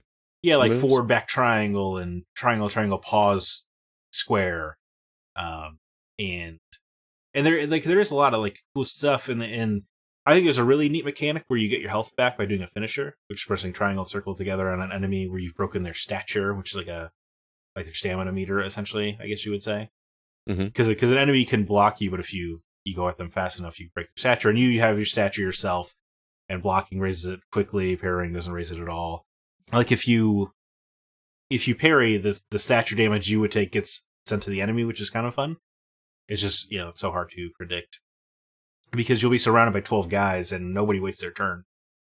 It's not like an Arkham situation where you're surrounded by 20 guys, but you're really only fighting 1 or 2 at a time, Right, yeah. Like Sifu, you're fighting all 20 at the same time, which is incredible, which can be really tough. So when you have to, like, parry or something, do you have to, like, point in the direction that it's coming, or do you have to just time the attack correctly? You just have to tap L1, Okay. and it'll parry. And you have a lot of cool stuff, like, you can R1 a couch cushion and throw it at a guy and it'll swoop the legs out from under him. And you can do cool stuff. Anyway, like a lot of cool stuff. Like, like I said, throwing their legs out, and you can go, do you want to go pick that guy up? Or do you want to go attack the dude with the crowbar? Because if you punch him enough, he might drop the crowbar and then you can pick up the crowbar, and now you're really a force to be reckoned with when you have a weapon. Just kind of cool. Every time you pick up a weapon, like, someone in the crowd will freak out, like, oh no, he's got a weapon! It's just kind of fun. It's just I don't feel like it sold itself well on what it was, which is frustrating. But I will say I only played it like 3 hours or so far. But I was thinking about it all day about, like, how will I get through the first level without dying once, right? Because then I'll never have to think about the first level ever again if I can get through without dying. Oh yeah, because you start over at age 20. Because I would again. maintain 20, right? And there's a lot of it's. I feel like it's too deep for its own good or too thoughtful. Like you could so you can level up per run, right? Which is typical of any kind of roguelike. Even though I wouldn't say this is roguelike. I would say in structure it feels more like an arcade game, right? Because you're starting over all the way or whatever. But it has this weird system where you get XP per run and you can unlock a skill, but then after you unlock it, the skill, right? So let's say you spend 500 XP to unlock the ability to catch bottles that are thrown at you. You'll have it for that run, and if you die and you have to restart that level or the run or what have you, you don't have that the next time. So you have to repurchase it unless after you unlock it the first time in a run, if you then unlock it 5 more times, you unlock it for every run. And That's interesting. That sounds very roguelike. It is interesting, Scott, and CB, you're right, it is somewhat roguelike, and it has this weird thing where, so you unlock it for the run, and then when you're going towards the permanent unlock, it'll keep that number. So if you spend 1,000 XP to unlock 2 out of the 5 slots or whatever, it'll always have those 2 out of 5 unlocked. But you'll still have to unlock it for that run before you can invest in it for future runs. It's a little needlessly complex. But the frustration for me is that in a game that is all about the combat, to memorize, say, a combo you unlock, and then it's part of your muscle memory, and then you die, and then the next run you're like, oh yeah, I don't have that thing I was using. Yeah, it seems like you would just want to keep doing that, making that same purchase for the first 5 runs. That's my strategy, right? Like that's yeah. So kicking things at the enemy in the middle of your combo, like I've been talking about, that was that was the first thing I unlocked. Right. And I find it incredibly useful. And then when the first time I died and I restarted and I didn't have that, it was just very frustrating because you come to rely on it. And there's nothing on the UI that indicates that you have this, right? Like when you think about Hades, it's got in the corner what magics you have unlocked for the run. Right. It doesn't have any indicators here, so you have to constantly memorize what you do or don't have for this run or that run. And it's kind of asking a lot of you because you're already having one of the most difficult combat systems ever. Right. So to add on to like, okay, well, I'll catch that bottle. Oh, that's right. No, I can't catch the bottle because I didn't unlock it this run. You could even I don't know, put is your character shirtless? Like put a tattoo on him or something to you know what I mean? Right. Like there's ways to solve it. Right. It doesn't have to be a problem. Yeah. But honestly, the UI in general is kind of a complete disaster, I would say. Oh, really? Just even the level up system, it's got it's tiny weird dots on one side of the screen while it's playing videos of each skill, and it doesn't give you a lot of easy information, which is frustrating when there's so many mechanics at play here, right? Because you got your death counter, you have your own health, you have your stature, you have what upgrades do I have. I didn't even talk about how there are these shrines that reset your health, but every time you get to a shrine, you get to pick a permanent run, but only or a permanent perk, but again, only for that run. It's there's just so much to keep track of as the player on top of trying to keep track of the incredibly complex fighting system. It's just right. And it doesn't need to be that complex. It almost sounds like the game is playing a joke on you with the actual, what the name of the game means. Sifu, which means master. Master or skilled person. Yeah, so I think you're right. I think the intent from the developers is they want you to be the Karate Kid. Like you will be perfect if you want to succeed. And I think it's just a lot to ask of the player. And I also think they probably should have been a little clearer in the marketing materials that this is going to be a run-based game. Yeah, because watching the trailers, I did not expect. I thought this was just going to be a 3D brawler. That's what I thought. So did I. And I think that is widely assumed to be what the game was, and that's what I wanted. That sounded awesome. A revenge fantasy, kung fu action game with this. Because even if it was just the incredibly complex fighting system, you're still barely making through most fights. Mm-hmm. Or even if every level you have the age thing where it's like, well, if you die an X amount of times, you have to restart, and it was just that every level, that would be exciting. But the fact you have to master the entire game, right, is a tall order. Oh, you mean like Bloodborne, or no? Because even in Bloodborne, if you beat the boss, you're good. Right, you get to keep moving forward, and not only that, you get to unlock permanent upgrades, which you are not getting here. Mm-hmm. And I just wish that had been a little clearer. I haven't really made up my mind how I feel about it because the combat system is incredibly fun when you're actually getting in there. You're doing all those mixing matches of skills, and you knock the guy out, and you get through the entire fight, and you didn't take any damage because every time you kill an enemy without taking damage, it gets a multiplier. So if you get through that room, right, and you get the 15 times multiplier because you just didn't take a hit and you just knocked everybody out, you really do feel like Neo. Mm-hmm. And that's pretty awesome. And every single time you catch a bottle thrown at you, it feels awesome. Because that's just a cool thing to have happen. And I couldn't imagine doing that for real. Someone throws a bottle at me and I just palm it. That's just... That'd be cool. So when you're mixing and matching, you really do feel like a kung fu action star. And it's very well done. And it's just... the game kind of gets in its own way a little bit. Or maybe like what I'm describing to you would be a fun bonus mode to an action game. Right. Okay. Yeah. Like if they had just the brawler, like let's master the story, let's have these incredibly difficult bosses, and you only get so many deaths per level or whatever. That I think that could have been a cleaner game, and then you do your little roguelike as a bonus side for people like trophy hunters and stuff. Right. And I don't know. It's so it is fun. It is rewarding. I'm sure I will have much different thoughts next week as I investigate further into it. It's just there is. For what we assume to be an action brawler, it is mechanically dense. Wow. Is this a budget title or is this a full price title? It's a $40 game. Okay. And they made Absolver. I don't know if you remember that coming out a few years ago, which is like the multiplayer kung fu game. So they're obviously perfecting a formula here, and I think this is much better than Absolver, which I also bought and didn't really care for. But this is much better. It's much exciting. I want to play more of it, which is great. It is asking so much more of me than I expected. I think I'm just going to adjust my strategy and just not move on past the first level until I can do it with no death. It's probably a good call. Yeah, and I do wish when you beat the boss it would recount your death counter, because if you're up to 5 deaths or whatever, so when you die you're adding 5 to your age, it doesn't reset when you beat a boss, but it does if you beat mini bosses. Very strange design. That's a bizarre design decision. That is. Yeah, I don't. Yeah, I would think they should kick it back down to 0 for you, just as a. It's just like congrats, you got there. It would make that boss feel more satisfying. Yes, because that's probably the ultimate takeaway. Is it doesn't feel satisfying to beat the final bosses of an area.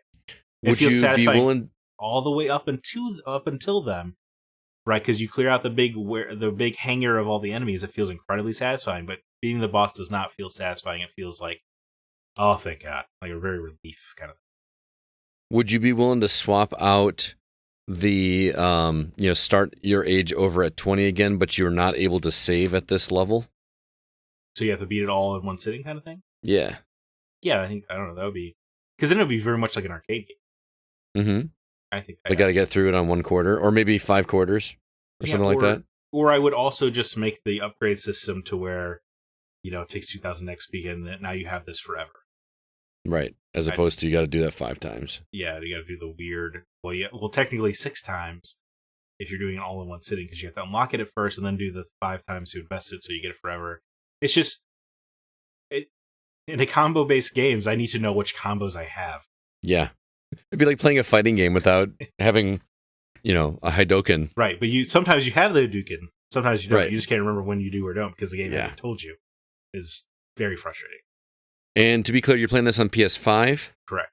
But is it available? Is this a PlayStation exclusive game, or where is this? Yeah, it's PlayStation PC only right now. Okay. It's cool. I mean, it looks very, very cool. Yeah. I'll say like the art style is incredible. The bosses look very cool. It's more supernatural than I would have thought as well. Really? And that you're going to like hell dimensions and stuff.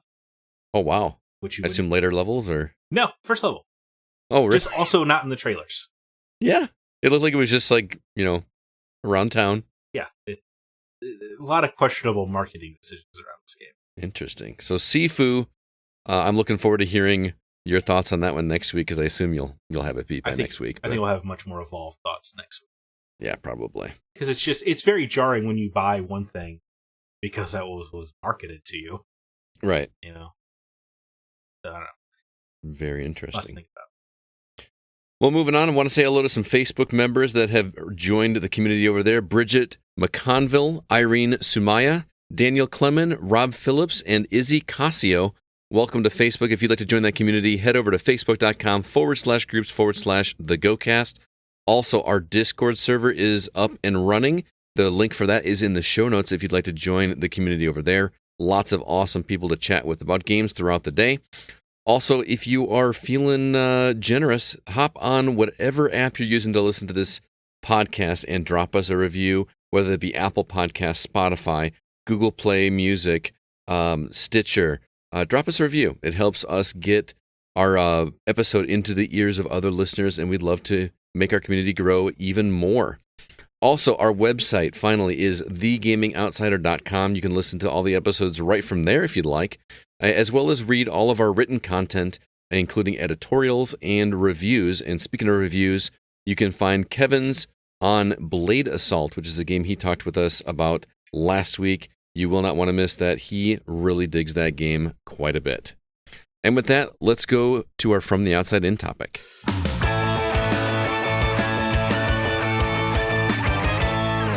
As you heard earlier in the episode, CB recently got his hands on the Atari VCS, and that's what spawned our From the Outside In topic this week, which focuses on modern retro consoles. I'm talking about the classic line of consoles like the NES, the SNES, Sega, PlayStation units that come with the games already installed, but it could also include ones like the VCS or even the upcoming Amico from in television. So the question at hand is whether or not we think that these kinds of consoles, whether the classic series or new ones that just kind of touch on nostalgia so much and allow new experiences as well, if they belong in today's market. So what are your guys' feelings on this kind of hardware? Should we be going back to the well or look into the future instead? Well, this is way more your guys' arena than mine. I I haven't bought any of these. Not even the NES Classic or even the PS1 Classic, which would have been way more up my alley. But I feel like they kind of bungled that anyway. Mm-hmm. Yeah. Hence hence why it was cut down to like $10 a month later or whatever. I think they're all cool in paper. And I'm all for game preservation, right? Especially with the NES Classic and N64 Classic would be cool. But ultimately, I would just wish all of these games were on whatever you're playing now, right? So you can more piecemeal choose them and look at how excited people get when you port PS7 or FF7 to PS4. People got excited about that, and I think there is a lot of room for old games. I question. Remember the rumor about GoldenEye coming to Xbox, and we're all like, hell yes.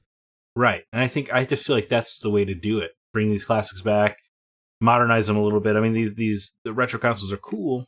It's just, I don't know. I will say, I think the VCS and Amico and television, I think those are, the way they try to market them is difficult to swallow. Mm-hmm. Like the VCS, $300, like CB was saying. The Intellivision is supposed to be expensive as well, right?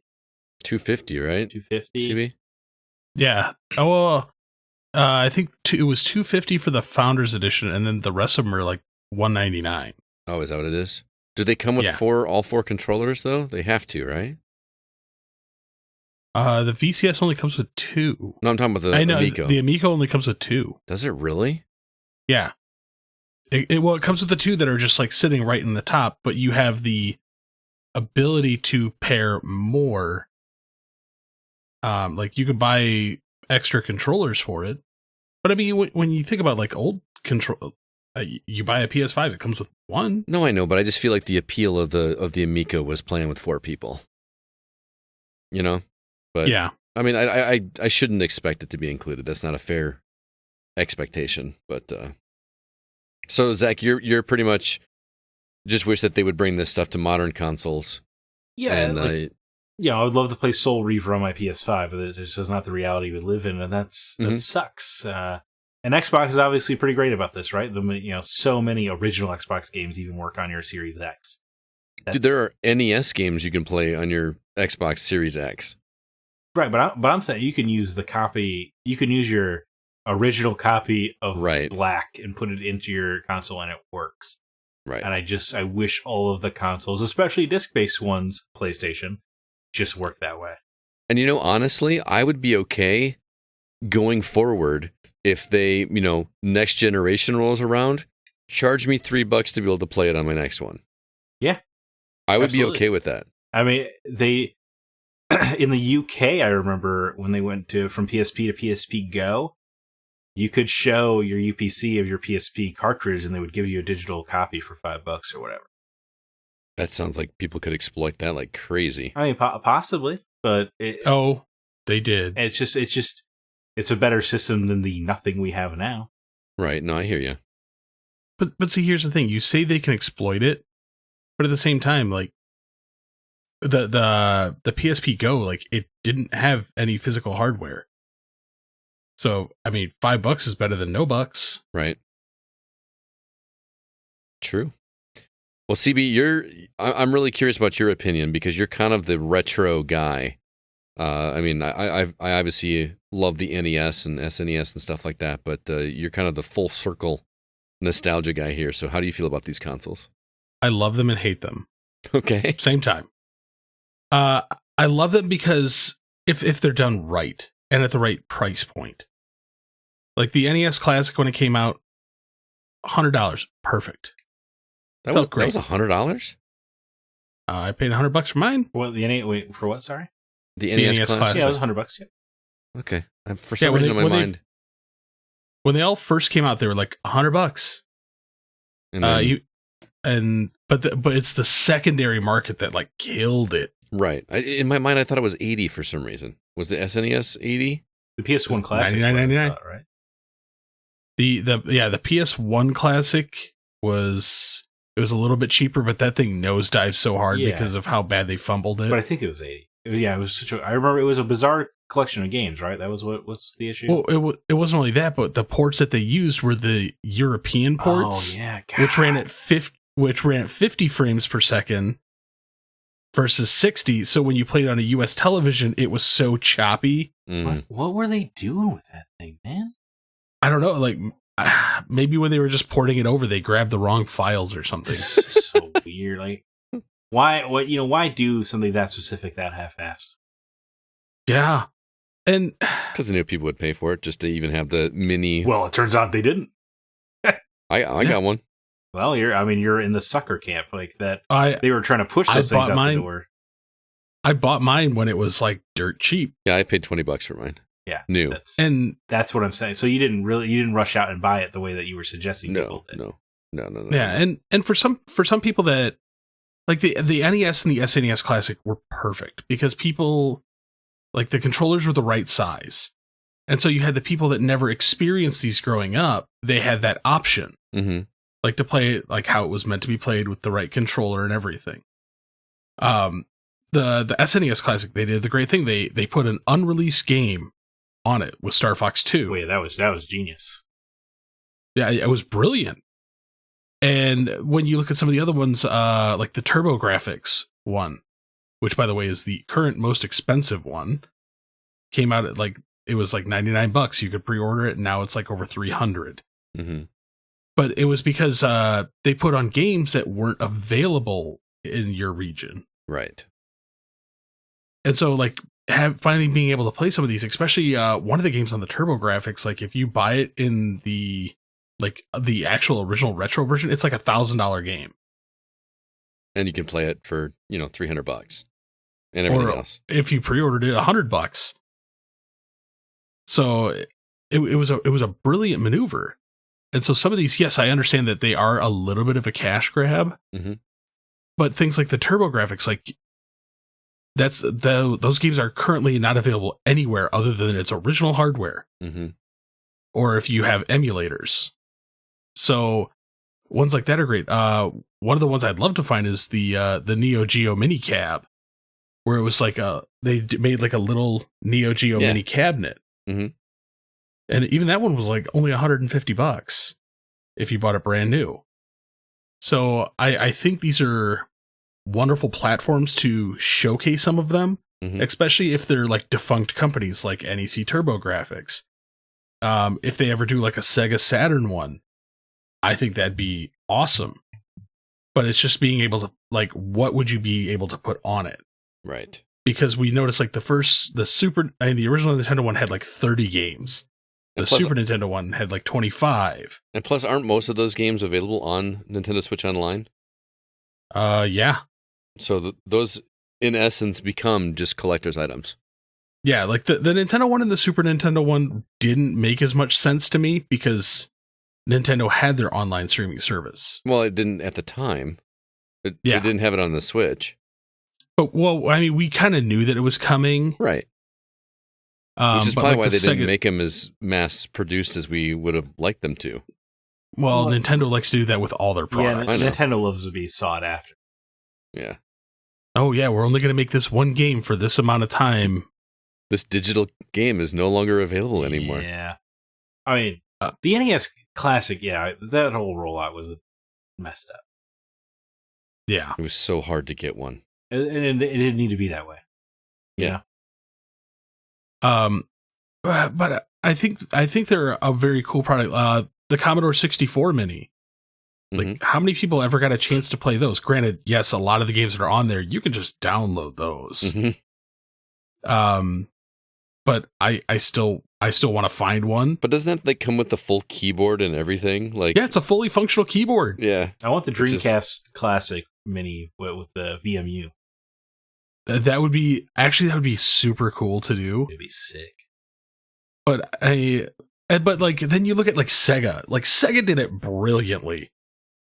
Because they have the Sega Genesis Mini wasn't overly priced. I think it was a great price point, but then you could buy the additional add-ons to build the Tower of Power for it. Oh, that's super cool. So you could have the Sega CD, the Gen 1, and then put the 32X on top of it. That's like, one thing that I wish was in the NES and SNES Classic was the ability to just put like one of your cartridges in there as well. Like, I don't know. Oh, but they would have had to made it so big. They would have had to made it full size. Or you have, They would have had to made it full size. Or you have, like, a dongle. Yeah. But I will say the cool thing that Nintendo did was they released the foreign versions as well. Because I have the Famicom Mini. Yeah, I really wanted the Famicom one. And then the Super Famicom looks really cool with the 4 colors. Yeah. Yeah, so they did that. Like, I think those look beautiful. They work great. But the problem is, like, okay, so you did the Nintendo and the Super Nintendo, and then you just stopped. Yep. Because I guarantee we're never going to see an N64 Mini. I don't know. I could see a Game Boy one happening. Yeah, maybe. I don't know if it would be mini, though, because, like, you don't want it to be that much smaller, do you? Oh, you want that? It would probably be, like, the same size as, like, the Game Boy Light. Or the Game Boy Color. Yeah, or they'll do it like the Game Boy Micro. Oh, man. Because comes with its own Light Boy. But yes, I would love to see these continue. I love I love the thought behind them, because then you look at companies like Analog, mm-hmm. who are making modernized versions of these original consoles. Granted, I think they are way too overpriced for what they are. Mm-hmm. Because like an Analog NT, which is the original Nintendo one, they're like $400. Jeez. Right, and they do have to kind of balance it out because it's such a niche market, but those price points make it so, like, I don't even want to investigate it, you know? Yeah, especially because I'm like, it's not like it's new technology. Right. You're using defunct technology. Like, you're just making new boards that essentially have a little bit better chip and an HDMI port. Mm-hmm. The Analog handheld that can now, like, that one makes sense, because not only does it play Game Boy games, it plays Game Gear games, Game Boy Advance games. So you're bridging like multiple consoles. So that one made sense to me. Right. But yeah, some of them can be pretty pricey. But yeah, but then you have like ones like the VCS where I'm like, ooh, this had so much potential, and you flubbed it. Yeah, I mean, you totally turned me off to that console altogether. I'm not real excited for that. Like I said, I have higher hopes for the Amico. I just think it's way too late. Do you think that's going to be Are your hopes high because you believe in Tommy Tallarico? A little bit. I mean, I've always kind of liked Tommy Tallarico. He's just very passionate about everything he does. Great composer. He is a great composer as well. Didn't he do the music for Advent Rising? Which he did. Love. Ray soundtrack, one of the greats. He's also done like the Video Games Live, concert series and stuff like that. But he's just very passionate about everything he does, and like you genuinely believe him. Like, it doesn't feel like PR stuff. You know what I mean? It feels like he believes so much in what he does and loves the games industry. So I feel like it has a little bit more love behind it than the VCS. Hopefully, obviously, I haven't played it, but I mean, I'm still holding out hope because, like you said, Tommy does have so much heart and soul that he's putting into this. Like, I don't feel that he would want to ship a crappy product. Right. Whereas the VCS, like, it struggled to get through its crowdfunding campaigns. I don't know too many of the people that were attached to it. Mm-hmm.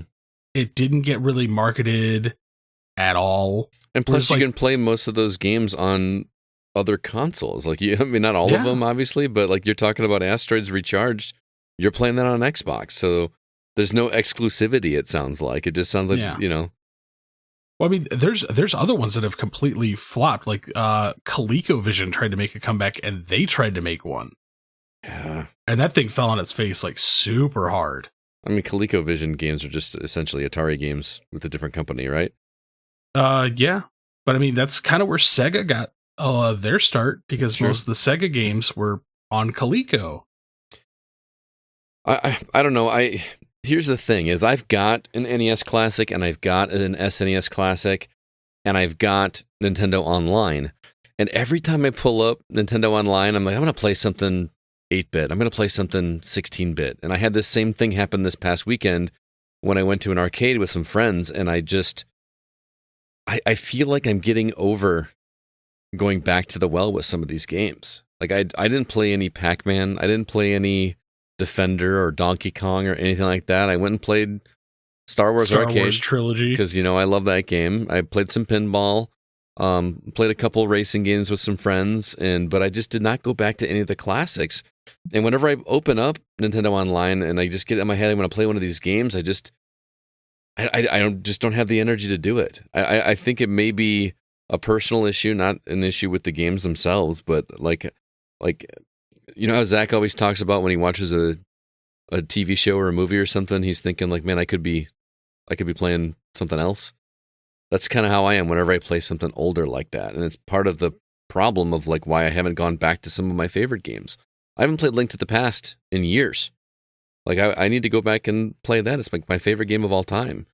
And I've got easy ways to do it. I've got so many ways to do it. Right. That game is very available. Yeah. Especially now that it's on the Switch. And I think there's an SP mode on Switch now, just like there is some of the other games. So I don't know. I like that they exist for the older generation, or the younger generation, because they probably never would experience these games otherwise. Number one, some of these games are hard to get a hold of. Even a copy of Super Mario Brothers 3 is going to get you like $30-$40 now. You know what I mean? Not to mention the like $200 you're going to have to spend on the console itself anymore. On the console itself, yeah. So I like that these things are there. This is 10 years ago. You could buy an NES for $40. Yeah. I remember when there was $50 and I thought that was really high. I was like, you got to be kidding me. $50 for an NES? Right. Yeah. I actually just stopped into a store earlier today and they had an original Nintendo for $169 and it looked scummy. Ugh. So I'm not mad that they exist. I like it for the collection aspect of it, and just they look cool. The little NES minis and the SNES minis, they look cool. Just the tiny little ones. I actually think they're great party things. Like you go over to a friend's house, you know that a group of friends is going to be there. You can relive some of that, and because it's easier to take the NES Mini that has 30 games on it, or if you emulate it out, that you can put all the games on it. Right. So it's easier to take it that way than be like, here, let me pack up my original Nintendo. Hey, does your TV, by the way, have coax? Yeah. Plus, you don't have to worry about blowing on a cartridge and if it's going to work or not. You just know it's going to work. I mean, they're very easy. They're very convenient. I will give them that. Mm-hmm. But I actually enjoy the ones that are not more widely available, and I wish they would make more of them, like the TurboGrafx one. Right. Because between the two of you, like, how often have you ever played a TurboGrafx? I've never played a TurboGrafx. That's where Bonk's got its start, right? Yeah. Yeah, kinda. It's a little more complex with the history of that franchise, but okay. but the other thing is, like, I wish they would bring back some of the other ones, like a Sega Master System. Yeah. Like, I'm surprised the Sega Saturn, bro. Yeah. Well, Sega Saturn, Sega CD, like none of the Sega CDs. I'm saying the Saturn is stranded. All the games on the Saturn are stranded. Yeah. And that blows my mind because there is some really good stuff on there. Like, and any of those systems, the Panasonic 3DO, it's another weird system that had a fairly large library and some pretty solid games. I played some of those games at your place, didn't I? Yeah, you played some of them, but we didn't play any of the really good ones because I was torturing you that day. Oh yeah, that was games that weren't for Scott recording. But there's so many things out there that it's a wonderful way to bring to light some of these forgotten games that were on obscure systems that people really never got to experience or try. Right. Interesting. Well, I liked our thoughts on that, but let's see what our community thought. We posed the same question to everybody in Facebook, Discord, and Twitter. We got some responses, and we'll start over on Facebook with a comment from Sean Coates that says, and I knew he was going to respond to this. I mean, his Twitter handle has Retro Guy or something in it. So he's Retro Gamer Online, isn't it? It's a man after my own heart. Yes. So Sean says, I assume this topic is referring to the retro throwback consoles and not the retro-inspired new hardware like the VCS or the Amico. Actually, we're talking about both. He goes on to say, with that said, I think the mini consoles are perfect for those who may have some nostalgia but aren't psychotic retro collectors like me. But unfortunately, in the case of the NES and SNES minis, those were highly sought after by the hardcore collector crowd, not to mention getting swept up by scalpers, making them impossible for those with a passive interest to pick one up off the shelf on an impulse buy. Just stay away from the crappy At Games Genesis minis. Those things are junk. I think he's talking about the ones where you just plug in with RCA cables, right? Well, okay, so some of these consoles actually did see mini releases before their official ones. Because like you have the Atari flashbacks. Yep. Right. There's those. Genesis had a couple one. In fact, before the Genesis Mini came out, I actually bought my older son AJ a handheld one that had a bunch of Genesis games on it, and it runs pretty choppy, but it does okay. Mm-hmm. But yeah, they've released a few of those plug and plays, or the ones that are dedicated consoles. Right. But there was so many of them, and they did such a poor job on them. It was like the Pong market. Yeah. Do you remember like going to the mall and 80s? they would have like one of those kiosks would always be selling those plug and play consoles? Oh yeah, like $15, you can get this, and it's got 10 games on it, and you get it home, and like only 3 of them work at best. I had one of the Atari flashbacks, and that thing lasted about a month. Oh yeah, it was terrible. It just did not. It felt so cheap. Everything was so cheaply made. But yeah, he makes a really good point about the scalpers and stuff kind of ruining that, because the people that was really designed for, or you know, not necessarily designed for, but the people who could have had some fun with that, or the people that could have just happened to see it in the store and be like, oh yeah, that looks like fun, I'll try it. But yeah, they were so hard to come across. I still haven't played a Super Nintendo Mini. Oh really? I can't find one. I've got one. Like I've got my NES, my TurboGrafx one. You got the Famicom one, the Super Famicom. Yeah, that puppy's still sealed. Yeah, I'll bet. Moving on, CB, you're up. So over on Discord, World Reaper writes in, I've still got my original NES, SNES, and N64, and happy to report that they all still work. Awesome. Love that. I don't mind the Virtual Console on Switch and previous systems, but nothing beats the OG game on an OG controller. Even that flipping the power switch is cathartic. And so some of the consoles did do that. So like, you remember with the PlayStation Mini, like it actually had the whole like click, like it was the same click button, right, to power it on. NES had the power button, had SNES had like the slide one to turn it on. Yeah, so I mean, I do love that, and the fact that most of the retro consoles do have, for the most part, the exact same original controllers. Mm-hmm. But I agree with them. There's just something about the originals that I love. You know what I would actually love to see be made into a mini console re-release? What's that? A Virtual Boy. Oh no, that will not happen. Nintendo wants to forget that ever happened. Yeah. That's not. But it'd be funny. I mean, there's some. Isn't there an exclusive Wario game on there? And I think there's a Atlas game on there's there. An exclusive Jack Brothers. Jack Brothers. It's an exclusive Atlas title. Right. That's wild. That's the one you don't have, isn't it? It's the only one I don't have. Is it expensive? I presume. Last I checked, it runs between $500 and $800. That's nothing for you. Yeah. But finding a working copy from somebody that I trust, that gets a little harder. Yeah. Stefan Rombing writes in, I like retro consoles. And they should be played as they were, and they should be played as they were. I miss the fact that you needed to fast forward or rewind tapes on the C64. The wording on that was tough, Stefan. Sorry. And the whole, can I copy this game from you wasn't even an issue back then. Sure, it's nice when you can just plug and play, but where's the fun with just going with the flow and being completely honest? Retro style games should be played on fat TVs. This was not properly edited. Those on a big tube TV is what he's talking about. Yeah, no, I still have CRTs.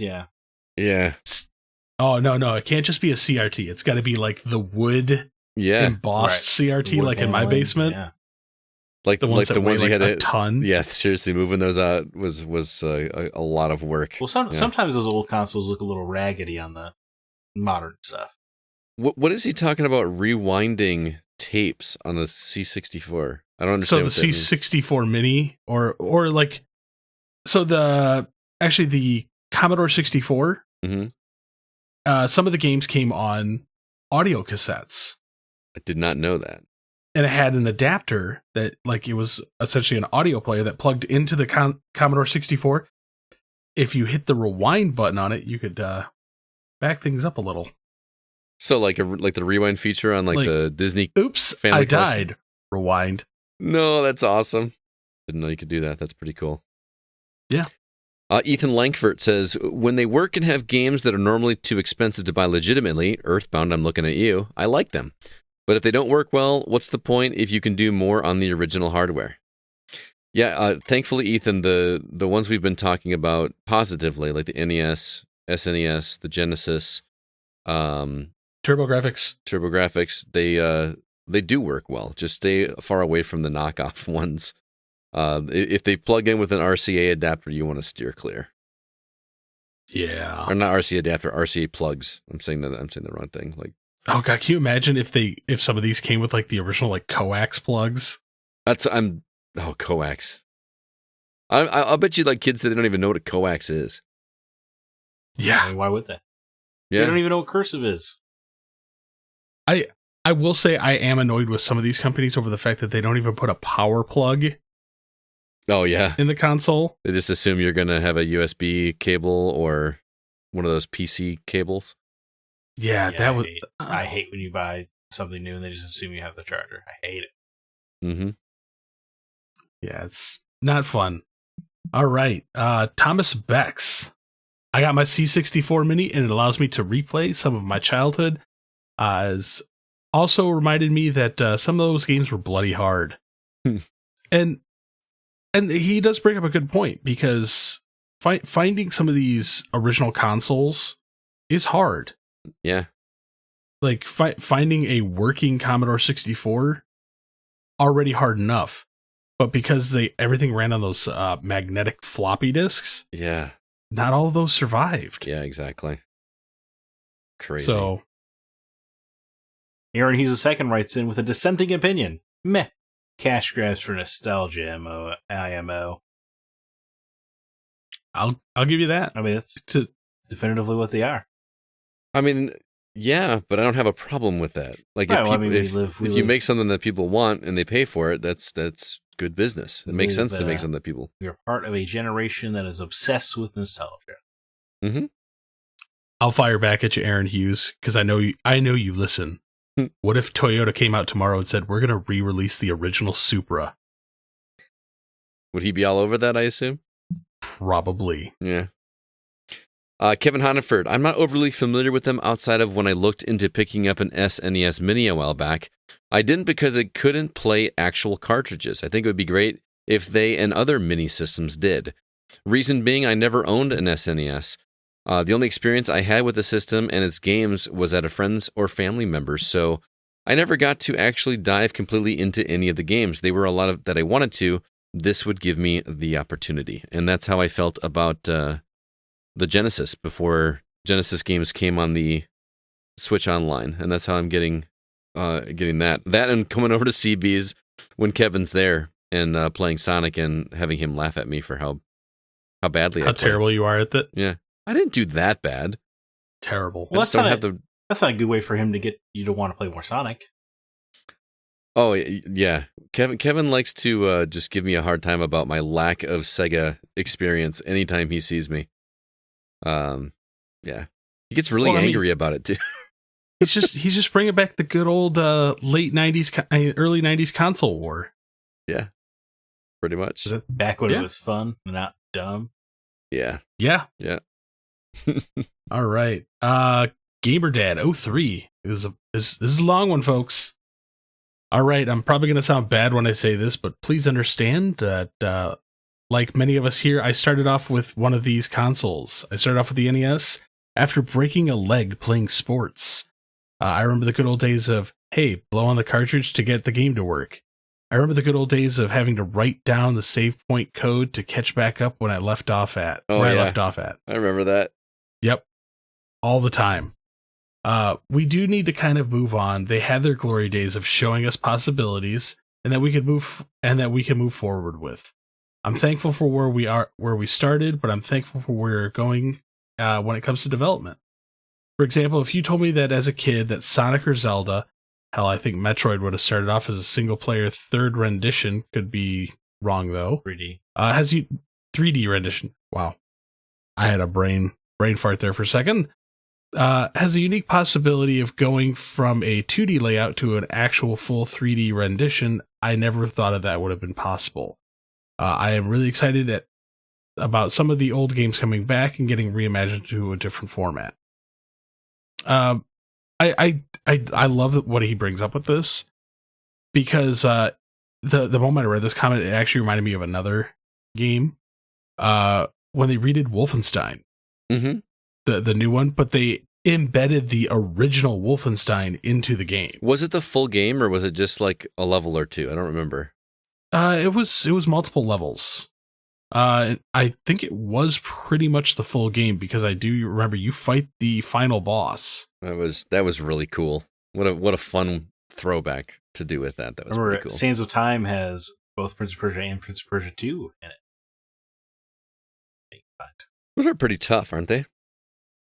Not for me. Yeah.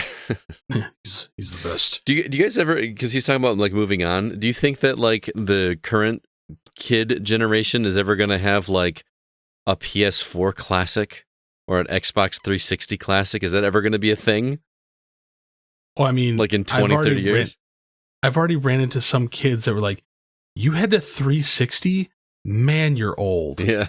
Yeah, I mean, that happens, but what Scott's asking, no, because of how much digital storefronts exist. So, like, PlayStation and Xbox have no choice but to keep moving your digital purchases forward.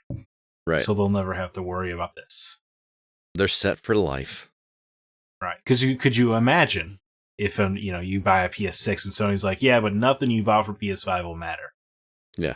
Just the world would start on fire. That's unacceptable.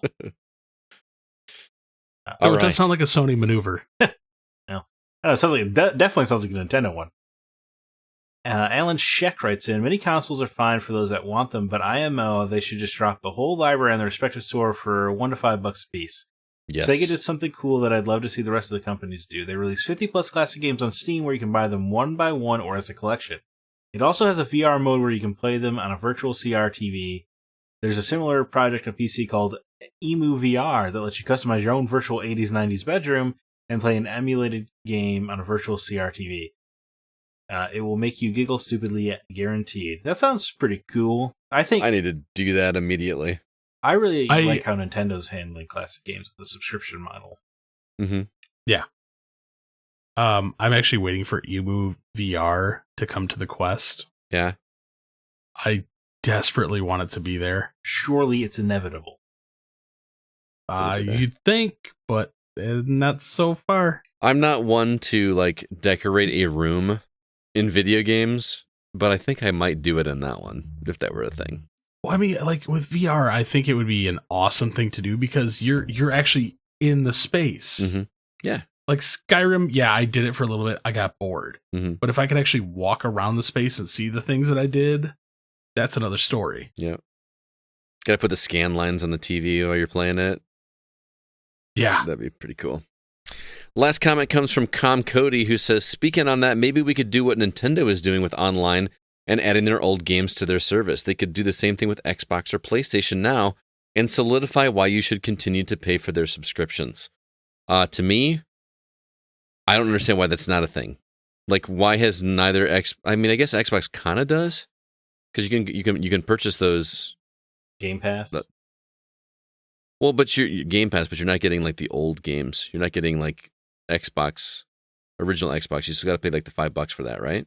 No, but like Black is included. I downloaded that from Game Pass. Yeah, yeah, they do have some of the original ones on there. Okay, there you go. And the games with gold. Mm-hmm.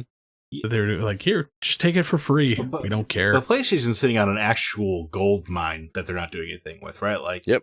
All those old Ratchet and Clank games on PS2, Jack and Daxter. If you go back to PS1, there's 5 to 6 years of where JRPGs were coming out, every 3 months. That they're just sitting on, not doing anything. Especially, Square Enix. But Sly Cooper, Twisted Metal series, the Siphon Filter series. There you go. Yeah, the Days Gone original franchise, Siphon Filter. There's just so much, and they have some of their games on their service you can buy piecemeal, like random games like Rogue Galaxy or Mark of Kree. But man, there's just, how do they not have a $10 a month subscription platform where you're like, hey, you want to play that PS2 God of War? Here it is. You want to play, here's PSP, here's Loco Roco. It just doesn't make any sense. Like they have such a history, especially from somebody like me who's been with them every step of the way, man. Like plenty of games I want to go back to. I would let me play Brave Fencer Musashi. Do you hear me? Yeah. Give me Musashi. Or actually, I'd love to see them bring back some of the like old franchises, like the old Battlefields or the old SOCOM games. So yeah, SOCOM would be interesting. How is there not a modern SOCOM live service action game? Not a clue, man. I was just talking with somebody about that the other day. I'm like, whatever happened to that? That's a license to print money. Mm-hmm. That is perfect for the current market environment. Sony, what are you doing? Trust me, just look back at like all the defunct franchises that if they were made today, they would just huge cash grabs. Well, I mean, Twisted Metal obviously is a smart live service game, but SOCOM is just, with Call of Duty and the success of PUBG and Rainbow Six, like people want that kind of game. It's just, why do you not have that? Now I'm kind of mad. I'm mad now. Congratulations. Zack came in pretty happy this episode, and now you've made him angry. Well, he came in different because he's like, it's not really my thing. And then he's like, bro, I remember SOCOM. Well, I mean, I really remember Brave Fencer Musashi. I do love SOCOM. SOCOM is great. Probably aged horrifically, I imagine. That was PS2, right? Yeah, it was kind of wonky controls back then. I can only imagine. Yeah. Yo, give me them Fatal Frames. Come on. Fatal Frames, the Fear series. Sorry, I think Scott's mad at us right now. He just rolled his eyes. Oh. No, not at all. Actually, even better, man. Silent Hill. Sure. I mean, you can play those on Xbox 360 and PlayStation 3. With a collection? Yeah, but... Oh, you can't play the original, can you? It was just 2 and 3. Yeah, well, and it was so bad that they offered open refunds. Oh, really? I played through those games. I don't remember them being so bad. Oh, they like Silent Hill 2 is an incomplete version of it because they didn't have the gold master. So it's like unfinished, and then the audio was, especially the audio on PS3, I remember was so bad that you could get a refund while you're waiting for the patch. And I don't even know if the patch ever came. I don't think it did. Yeah, like the audio was just disgusting. It's terrible. Wow. Terrible. That's actually terrible to think about too now, because if you have that, like if you went out and bought that today on the aftermarket and put it in your PS3, it will never be patched. Right. It'll just be terrible forever. That's a bummer. Well, CB, thank you so much for the topic idea. That was quite a bit of fun. I'm gonna stare at my mini collections up there and longingly hope for the Amico in the near future, because I do have one pre-ordered. But oh yeah, me too. So stay tuned for the social media outlets for next week's topic. We will get that one out there as soon as possible. But in the meantime, that's going to do it for this episode of The Gaming Outsider. Zach, do you have any parting words or suggestions for the listeners before we are done for the night? Boba Fett is mid.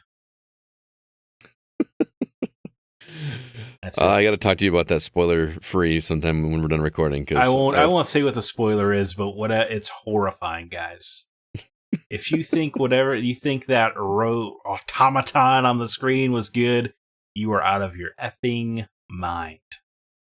Yeah, it doesn't feel like Boba Fett. It doesn't. That's all.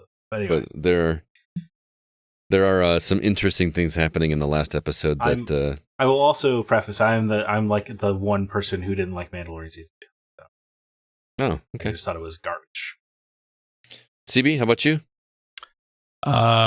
Show recommendation, because I've been on kick for a bit. How have you had time to watch television? It's on the background while he's parkouring. Well, I mean, keep in mind, I'm still current on How I Met Your Father, Mandalorian. God. Why are you watching that? because I'm trying to save Scott from the horrificness that it is. But he's not going to watch it, right? Dude, No. it just keeps getting worse. I mean, I haven't heard a single good thing. But I watched a new series because I've been on the Korean horror series kick. Mm-hmm. All of us are dead. Yeah, I knew you were going to say. Wow. Very popular. That is a phenomenal piece of television and very disturbing. Oh, word? Oh, dude, we will talk off air. There's some things that happen in that I'm into that. That show goes some That's places. what I like to hear. So, but yeah, would highly recommend. Do not show to your children. Speaking of shows that you should not show to your children, I have been watching Pam and Tommy on Hulu. Ugh. Highly recommend this show. Yeah? Highly. Number one. It looks brain dead dumb. No, it's actually pretty interesting because I don't know a lot of the ins and outs of that whole story. And it's if some of this stuff is real, some crazy stuff happened even before the tape was released. Just like the acquiring it, I had no idea how convoluted that whole quote unquote heist was. But some positives of that show, Seth Rogen. Guess what, guys? He can act. I feel like this is the first thing I've ever seen him in where he wasn't just playing the typical stoner dude with a chuckle. Seeing him without a beard is weird. I've definitely seen him in a few things where he was acting. I could not think of any, but he is definitely acting in this, and I'm genuinely like rooting for him because like the way that he's portraying this character is good. That and Lily James as Pamela Anderson somehow looks more like Pamela Anderson than Pamela Anderson, which doesn't make any sense. She doesn't really look like Lily James. I know. Yeah, that's kind of crazy. It's nuts. Yeah. Apparently, like there's prosthetics and stuff they've done to make her. Yeah. But I am thoroughly enjoying this. There is one scene that I cannot tell you what it is because you have to experience it without knowing it's coming. That my jaw almost hit the floor. That like, oh, they're really doing this. Okay.